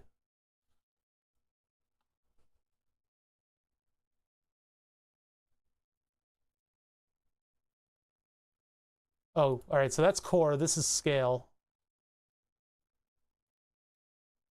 blah, blah, blah, blah, blah.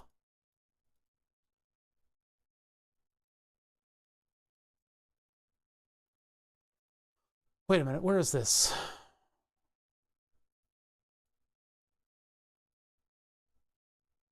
$24 dragonfish. Okay. Copia. Is that some kind of a fish? So we're on dragonfish. And we'll continue with that. And then I will have it go from there to there. Download updates. Save the configuration again. Download. Scroll down, you'll find upgrade paths. Oh, well, we're doing it. We're doing it. We're going over to Linux. At least I'll be familiar with all the commands that it's going to use in order to make this stuff. Scale doesn't have jail. Darn it. Is it rebranded to something else? Because that means the Plex server is going away. Does Cobia have jail? Where do I cancel the upgrade?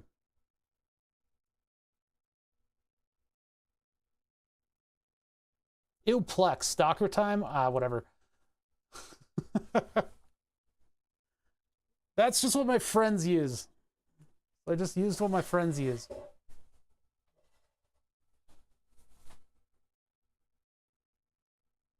Unless they can somehow use my stuff with whatever. Great opportunity to learn Docker. God damn it. What the hell is Docker? Container application. I think we did this with the mutable instruments stuff.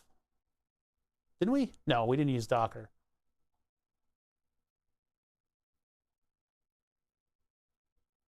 Use LXC, not Docker. I'm going to let you guys argue about that.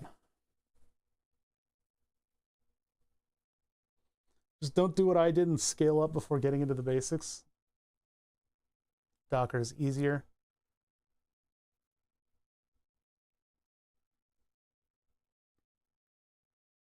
Yeah, the only reason I'm using TrueNAS is that the friend of mine who drunkenly set up the entire file server for me in 2000 and something or other. Oh, I need 5, and this thing's only got three available. So I need to put an SSD in this thing anyway. How would I even do that?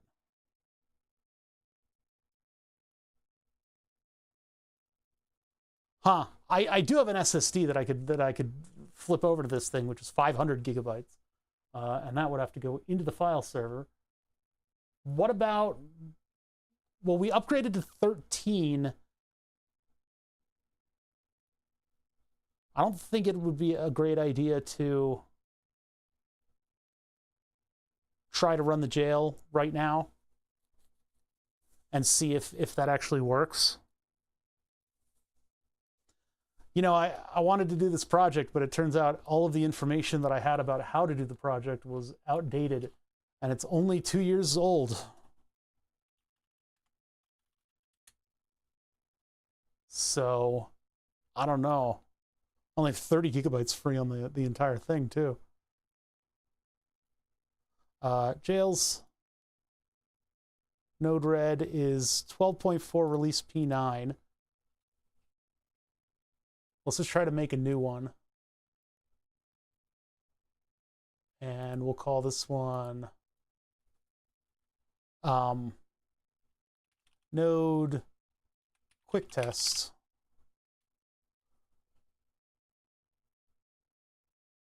.13.3 release. Default jail. Next. And then we'll give it DHCP. Submit. Maybe use what you know. Well, what I know is apparently constantly changing. They could have at least sent me an email. I got 5 bells. Hell's bells. All right, let's just let this thing start up. I'm going to try to see if we can actually get like Node on this or something.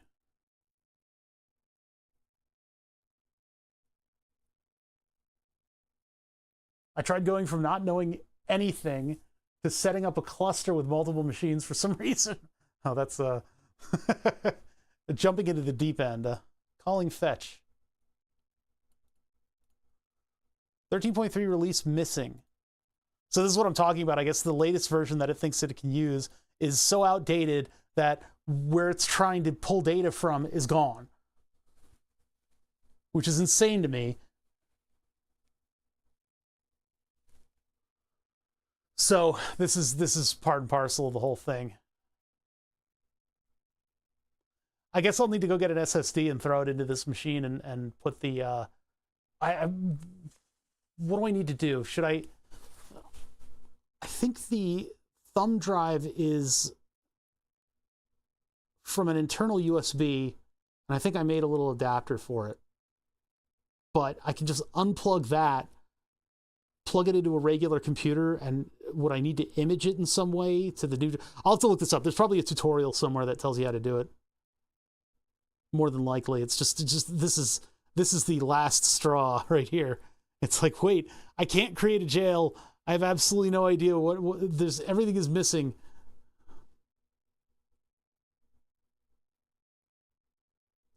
All right, that's it for stream. What? Wait a minute. It just did something. Start. Just when I'm this close to giving up, both times. I'm this close to giving up, and suddenly it goes, no, wait, no, I can do it. No, wait, whoa, hold on. I'm okay. It really does. Shell. All right, so we're all the way back here. So what I need to do is go all the way back to my tutorial. This has been, if anybody ever wants to know what the definition of yak shaving is, you can post, like, just link them to the yesterday and today's stream. This is as much yak shaving as you'll ever get. PKG update. Please don't fail. Guess what? You don't even have the tool to read packages, although I do know what that's called. I know that command because I know to put this specific error message up. Why don't you just install the package manager as a default? It's installing the package manager. All right, we're good to go. We can keep going. This is not a solution to the problem because my NAS version is now outdated, but it does mean that I will be able to actually get to the rest of this. Package update, package upgrade, at least until something akin to a jail shows up in the new Linux version of FreeNAS. What a pain in the ass. All right, so let's do upgrade.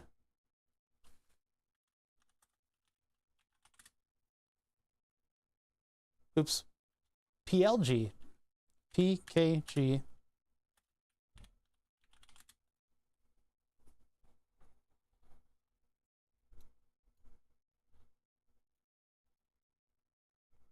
I guess if you have a preferred package manager, from my understanding of the way Raspberry Pi did it, there was just one. I guess people didn't have the option of changing it or something. It just, yeah, pain in the ass is a good way to express that. You know, version 13 will do me fine for a while unless I need to do something crazy. So maybe we do set this up in here. Yeah, Linux people are special. That's kind of that's the takeaway from this entire thing.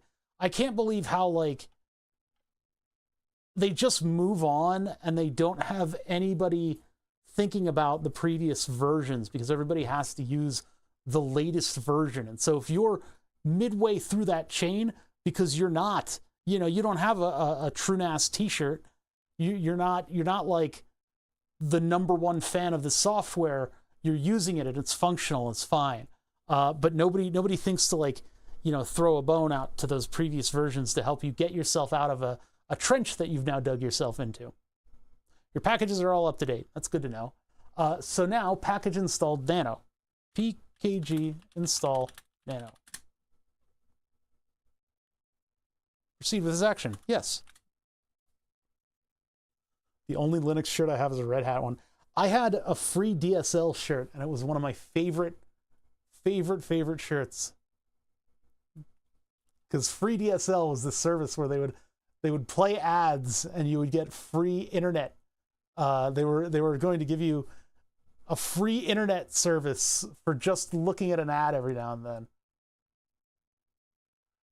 Package install Python. PKG install Python.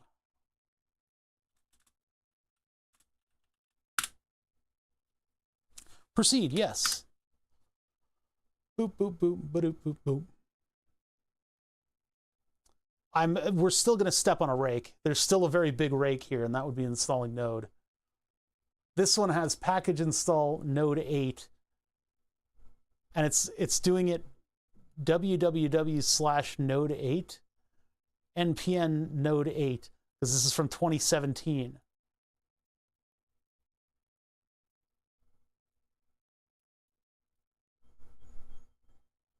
npm daemon to boot Node-RED at startup. We'll do that in a minute, but first we need to figure out what we're installing, Node 8 or Node 14.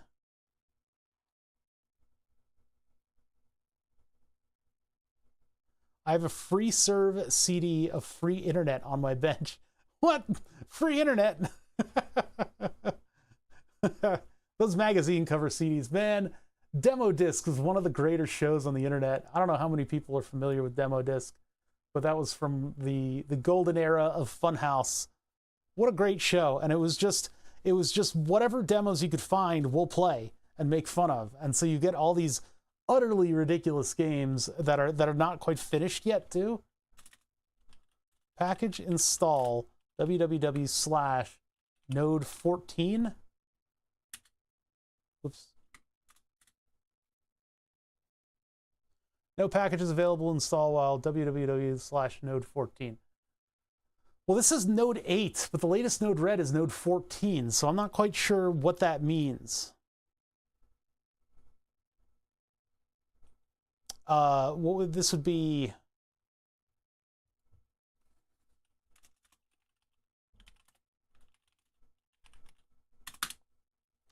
And then we do tools. We'll go 1 year.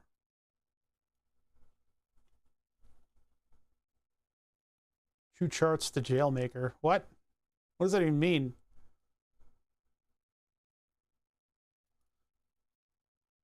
Upgrading jails. EOL 13.1 to 13.2. Ubiquity controller in a jail. Accessing jails through SSH. Updating jails and plugins.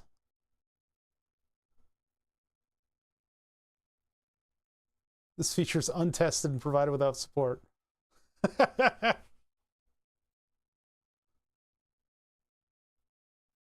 FreeBSD jails are installed with specific blah blah blah release, such as 12.3, 13.1, or 14.0. Wait, huh? FreeBSD. Oh, that's not right.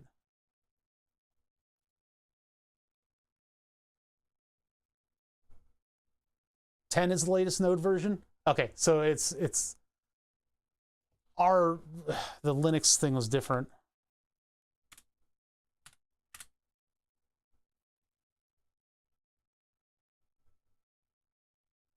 All right, same thing. Nothing there.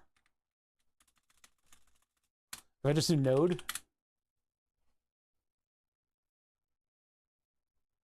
libdev Node 20.12. 98 megabytes. That don't look like Node, the right Node. Can I get more information about this? Let's go ahead and not install that and just figure it out. So what are we? We're FreeBSD.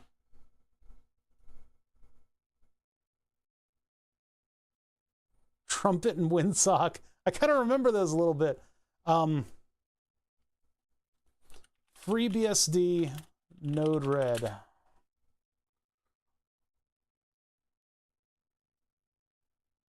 This is RC script. Login, shutdown, blah, blah, blah, blah. No, it's not right. Yeah, it could be Node.js instead of Node-RED.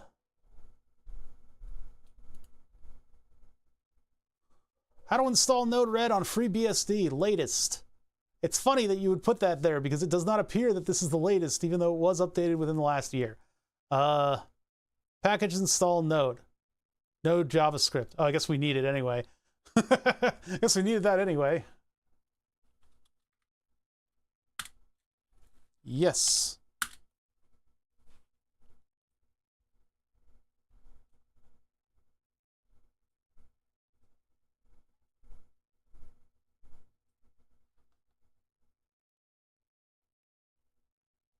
Then we need NPM.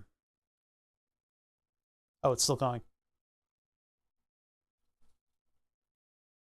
You need NPM. NPM. Oh, PKG. Install NPM. Proceed. Yes. Huh.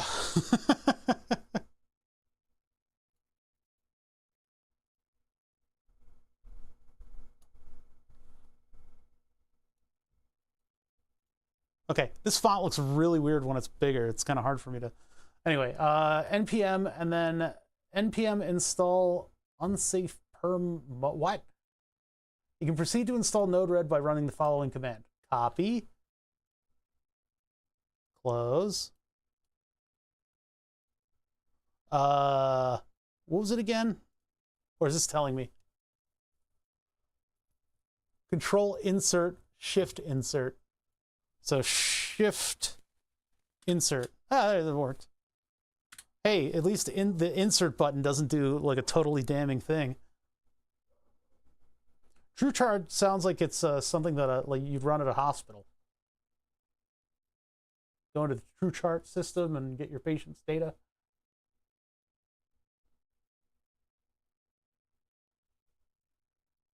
Oh, it didn't, the line size is, that's why it looks weird. Everything's overlapping.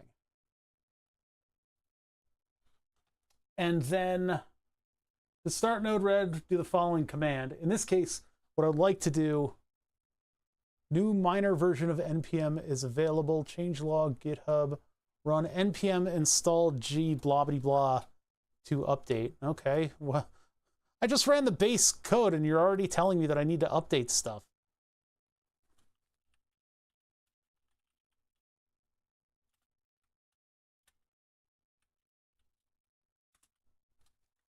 At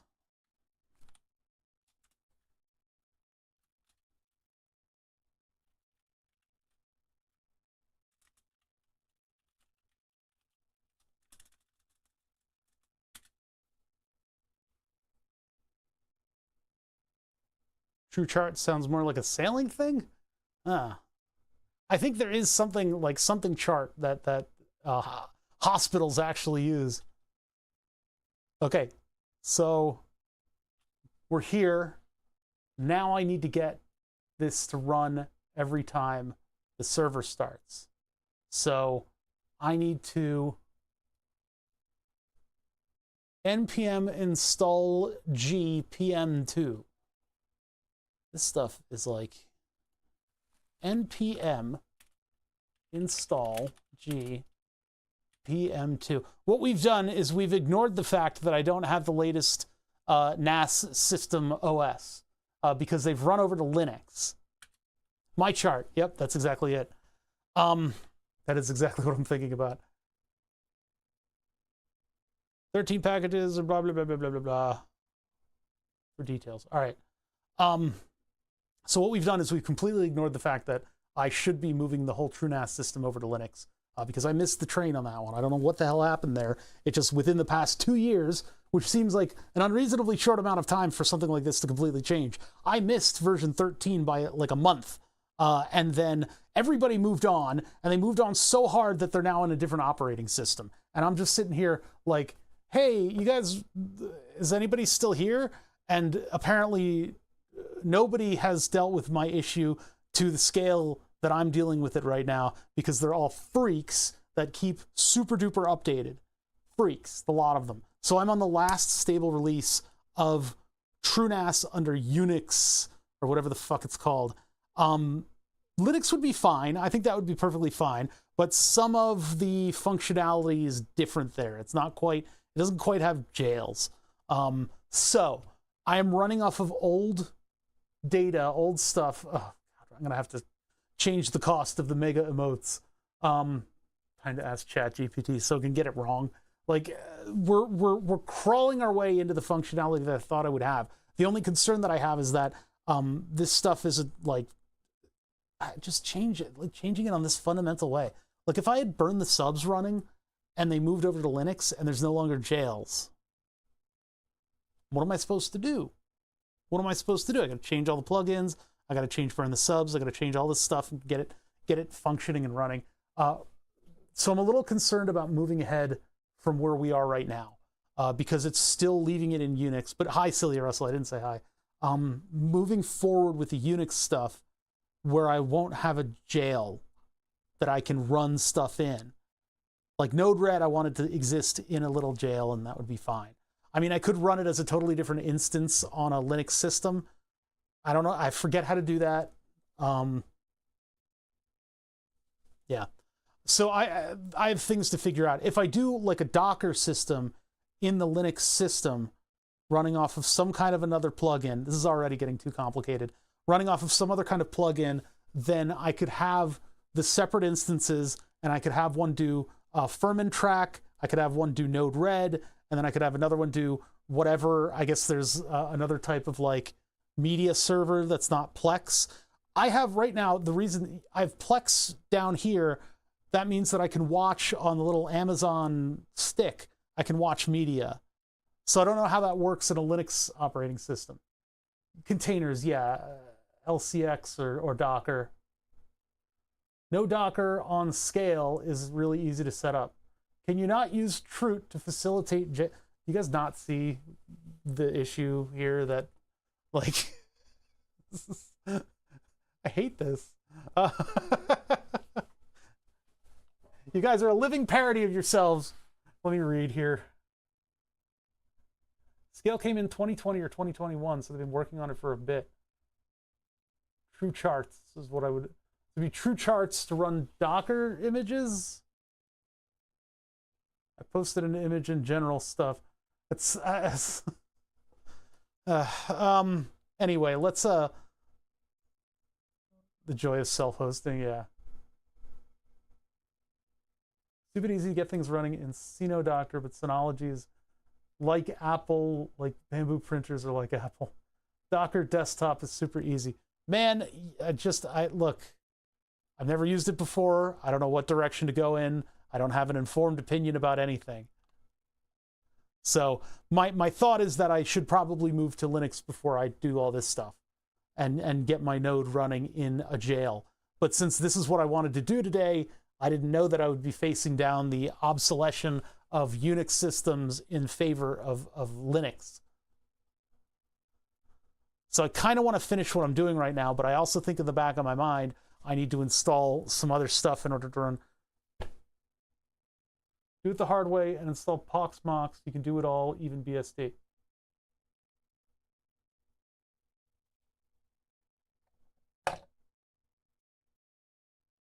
I'm about to make like a private chat that only 4 people can get into. Don't worry, I'm not considering any of your suggestions. The very first 3 or 4 suggestions were something that I would consider.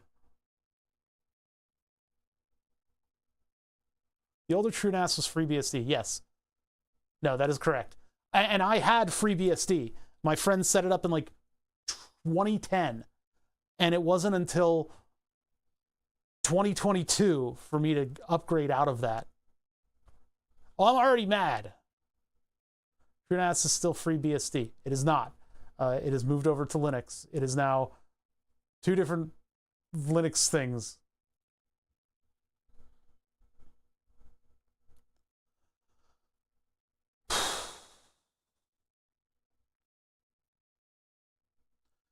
Yeah, when I did that, I moved it over to FreeNAS. When I moved over to TrueNAS, it wasn't Linux yet. So I wasn't able to like fully move over. But if I get the SSD over there, maybe I can move it over. But I just, it's a lot of stuff to consider and configure. It would be like a whole day of configuration. That maybe I'll go through that. Maybe I'll do that tomorrow. But there were all kinds of problems that I had. And so now we've got it on the latest TrueNAS, what is it, core, that's still copyright 2023. It's not quite, it's still on Unix. This is the last supported Unix, which means I still have jails. If I move over to Linux, I need a plan for the Plex server. I need to run the Plex server. That's not negotiable. I'm not moving over to your favorite media player. I need Plex because my friends use Plex and because my other devices use Plex.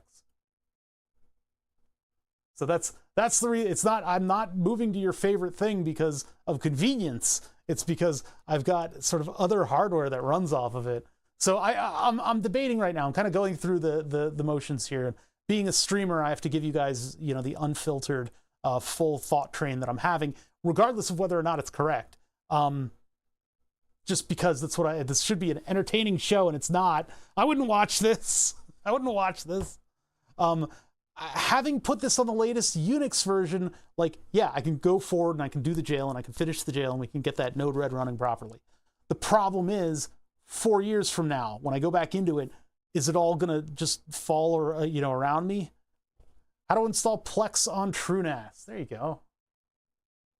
I would have looked that up on my own. I may have to go through this, and however, whatever way they do that here, I got to see whether or not they're running like a Docker. From what I hear, Docker is, joke's on you, I love TechSludge. This is the sludgiest of TechSludge. Man, I gotta play that game, that Sludge Life game. That looks like a great game. Use Open Media Vault, and you can use Plex server with it. Open Media Vault. And now 6 comments are going to come down that say, don't use Open Media Vault.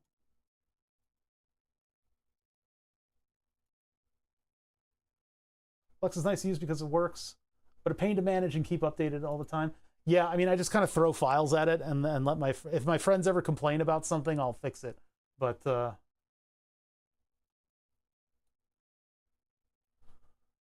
server with it. Docker containers are the most streamlined way to host services on Linux. Backup config, install SSD, install scale from USB to SSD, import config. It has a Plex server package ready to go. Oh, there we go. Solid Electronics with the most solid fucking comment that I've ever read. A little bit of friction here. I'm starting to tear up because that was such a refreshing comment amidst a sea of tech people. Running a tech show is a challenge. It's like setting up an industrial robot to screw in a single screw instead of using a screwdriver. Yeah. All right. Well, I'm gonna figure this out. I don't want to go further with the Linux stuff, or sorry, further with the Unix stuff, because I don't want my file server to fall into complete obsolescence.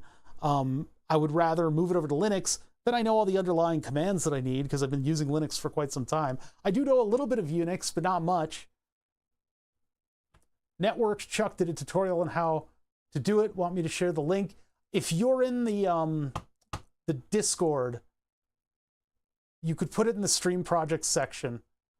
Otherwise, I'll find it on my own. That's okay. We'll help you with all things Unix. Look, my only remaining Unix system is about to get nixed. I'm about to show at the door. So, joke's on you. It takes 3 because you have to have a quorum. Oh God. Yeah. So anyway, a lot of tech stuff going on, but it seems like we're at sort of an early stream stop location, and I don't want to. It seems that the tutorials that I'm doing working fine, but I think what I'm going to do is I'll get the SSD. I think it's the SSD that I want. I'm going to throw that into the hardware, then use the thumb drive, or maybe put the thumb drive aside just in case something happens, because my file server works right now, right? It still works, and the Plex server still works, and the jails still work. But I will then get another SSD. I need a thumb drive. I don't have a spare. I'll find a thumb drive, and then yeah, the factory must grow.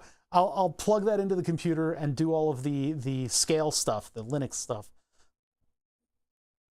and get that running. There's no jail in there, but there are things that I can do in order to get the other instances running. So.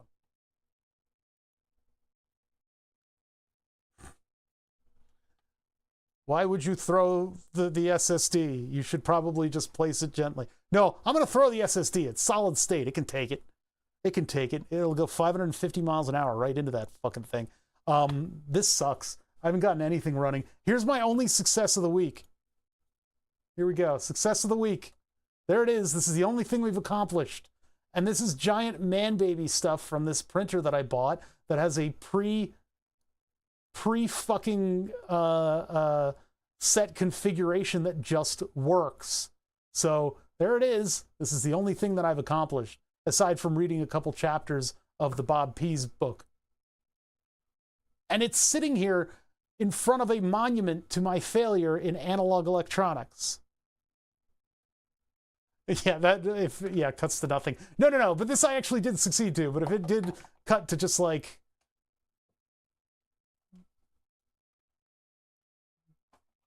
Just my ass.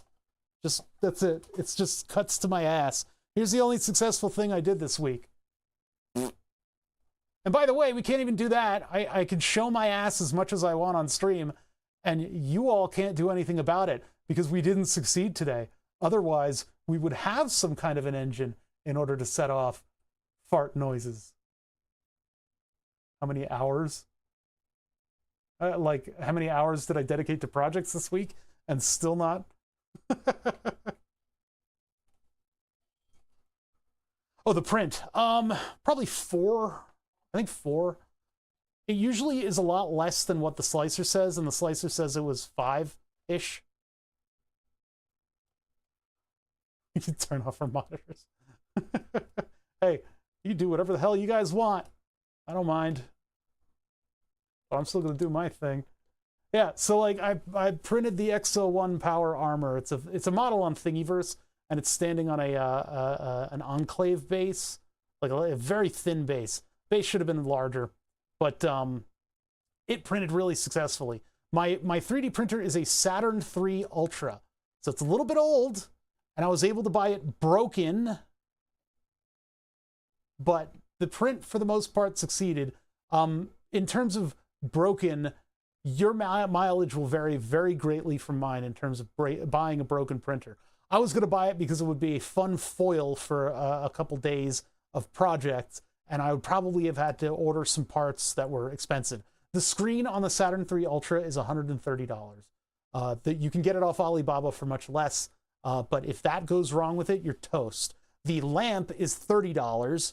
I don't know what any of the other parts cost. So basically, if you were to buy from the Nevada Liquidators Place LLC that I bought it from, you should buy 2 printers and use the 2 to make 1 functional printer. I figured we had the moxie in order to do anything we needed to do with the printer with just 1 broken printer.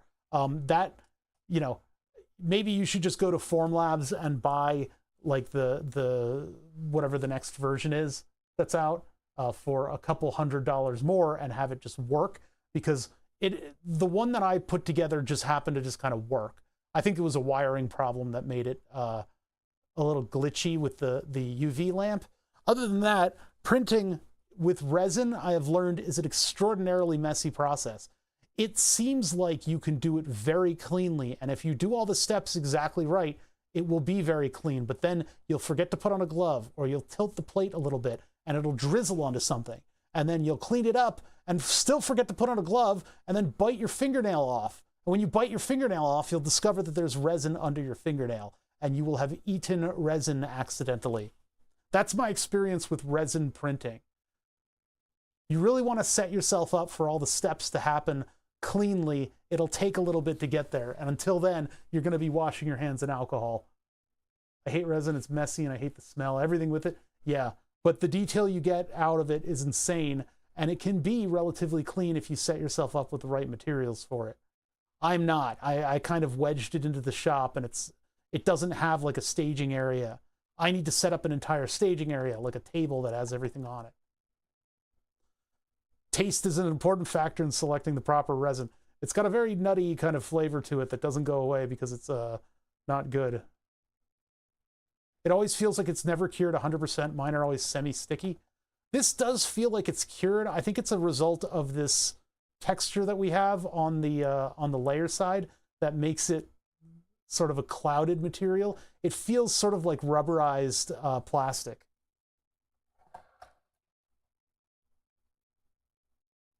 But this is my most detailed print to date. Where is it? Where's the camera at? Oh, it's over here.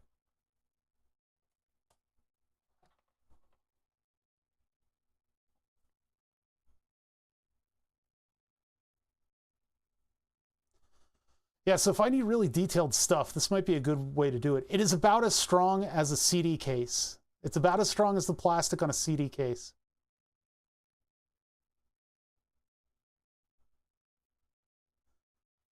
Made a UV box and I would leave it there for a day and it would still be sticky feeling. Are you sure it cleaned up fully? Because I actually do have an ultrasonic cleaner that I used on this, and it did a fantastic job of getting rid of all of the excess. It's funny, you can see fully through this thing in some parts.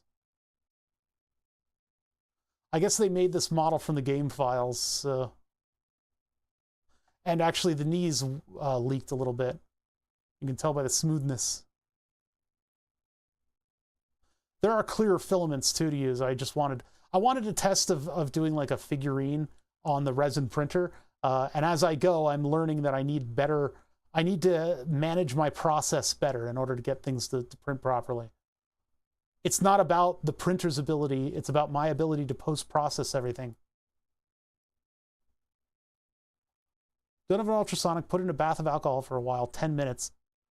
Yeah, the etched glass appearance, I think, is one of the coolest things about this stuff. The one I did for Benchy, I left this for like a day in the fluid, and I shook it around every now and then. So I don't know really what it requires in order to clean up all the stuff. Those are all the dots from the supports. The only problem with the frosted glass look of the layers is that those dots are, I don't know how I'd clean those up and make them look like, you know, this is seamless. I picked up some XTC 3D test smoothing on PLA. Yeah, we have a personal project section in the Discord, so that would be a great place to drop it. I think there's a picture of the model that I used for this in the Dixord too. Oh, I see. Two-part epoxy. It sounds cool. Look at the hands. Look where my hand was. Absolutely mad. That's insane. So yeah, I don't know where I'm going to use this printer. It'll be able to make some very detailed stuff. So in electronics, if I need to have something very neat looking, I guess, like light pipes, I suppose, I could make light pipes with this. Doesn't look right. Oh, I think that's a support. Hold on, let's get... the resin that I'm using is... Hold on, I got to open up an Amazon page. Do I already have it open? I have so many windows open. Orders. The possibility of me not streaming tomorrow in order to do the file server stuff in the background, I'm not sure. If I stream that, do you guys promise you'll watch? Because if nobody's going to watch me do file server bullshit, I don't blame you. Anycubic 405 millimeter. Shut up, you know we love this. I know. We can be quiet. It's not about being quiet, it's just the whether or not people will watch. I guess I had 60 people, at peak, which is pretty much where we sit these days. So that's a boost. So this isn't the high clear stuff. If I did the high clear stuff, that could maybe make, if I was doing light pipes and stuff like that, that could probably do really well. This is just simply clear, but the frosted glass look, and especially the level of detail that I guess whatever the 4K, whatever LCD brings to this, pretty incredible. I'm not doing tabletop games. If I was, boy howdy would my players be in for a deluge of BBEG activity. They would be absolutely inundated with a whole bunch of shit thrown at them. Oh man. And then another Tarrasque with wearing power armor. Like, it would be ridiculous. But I don't run any tabletop games. So lucky for them. What's up, Pyro? We're looking at these 3D prints that I did. My second successful 3D print. You can see the progression of things from a perfect Benchy, from a perfect frosted glass Benchy to an extremely detailed Exo-1 power armor. A Tarrasque wearing power armor. It would be weird. The clear Benchy is really cool because you can see like the light being caught inside of what looks like crystal when it's just plastic. Look at that. Look at that. It's reflecting off of the deck. That looks so cool.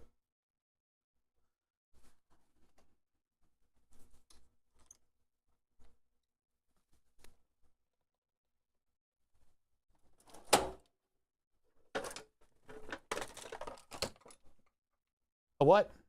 What did you say? What did you say about getting a... What was that about? Yeah, maybe I'll look into one of those. This has not been used yet. I need to get paint for it.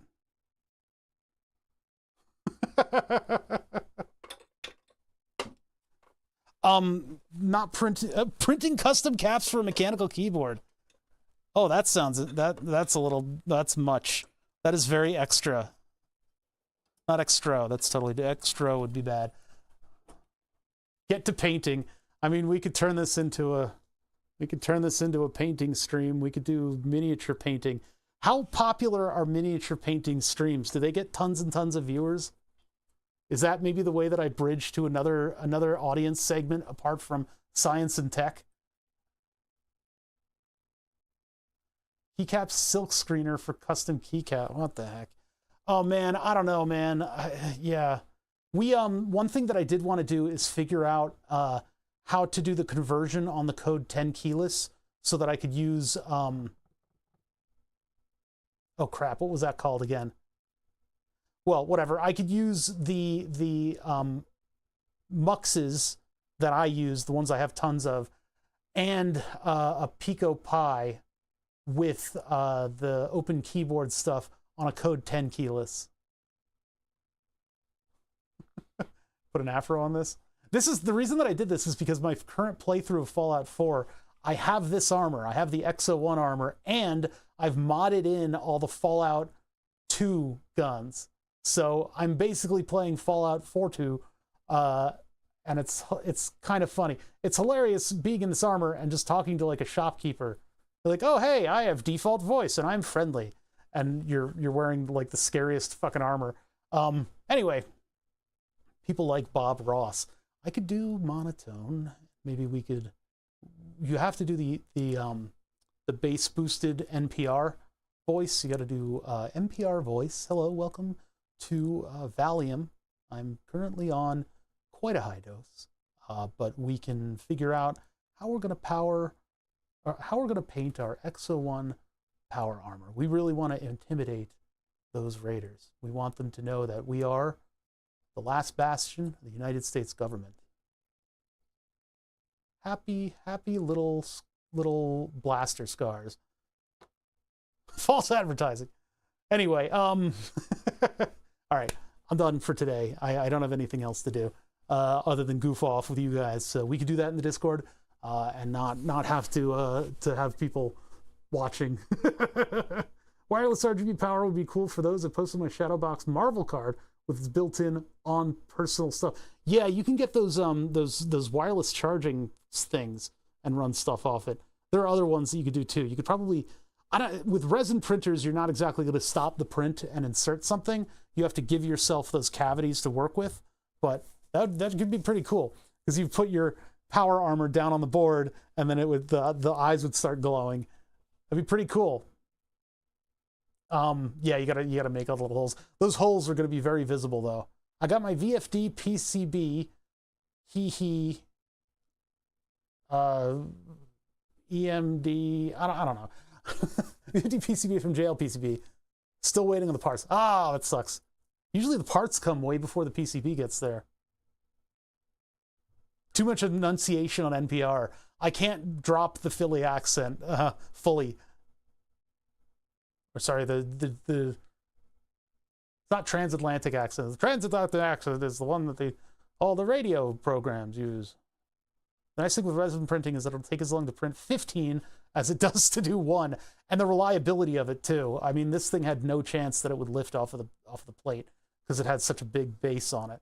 If I did just the feet standing, I would have to have a lot of support material, which is fine, I suppose, especially if you're going to paint something like this. You can stop print and put something in between each layer if you want to. Recommend an extra second for cure time.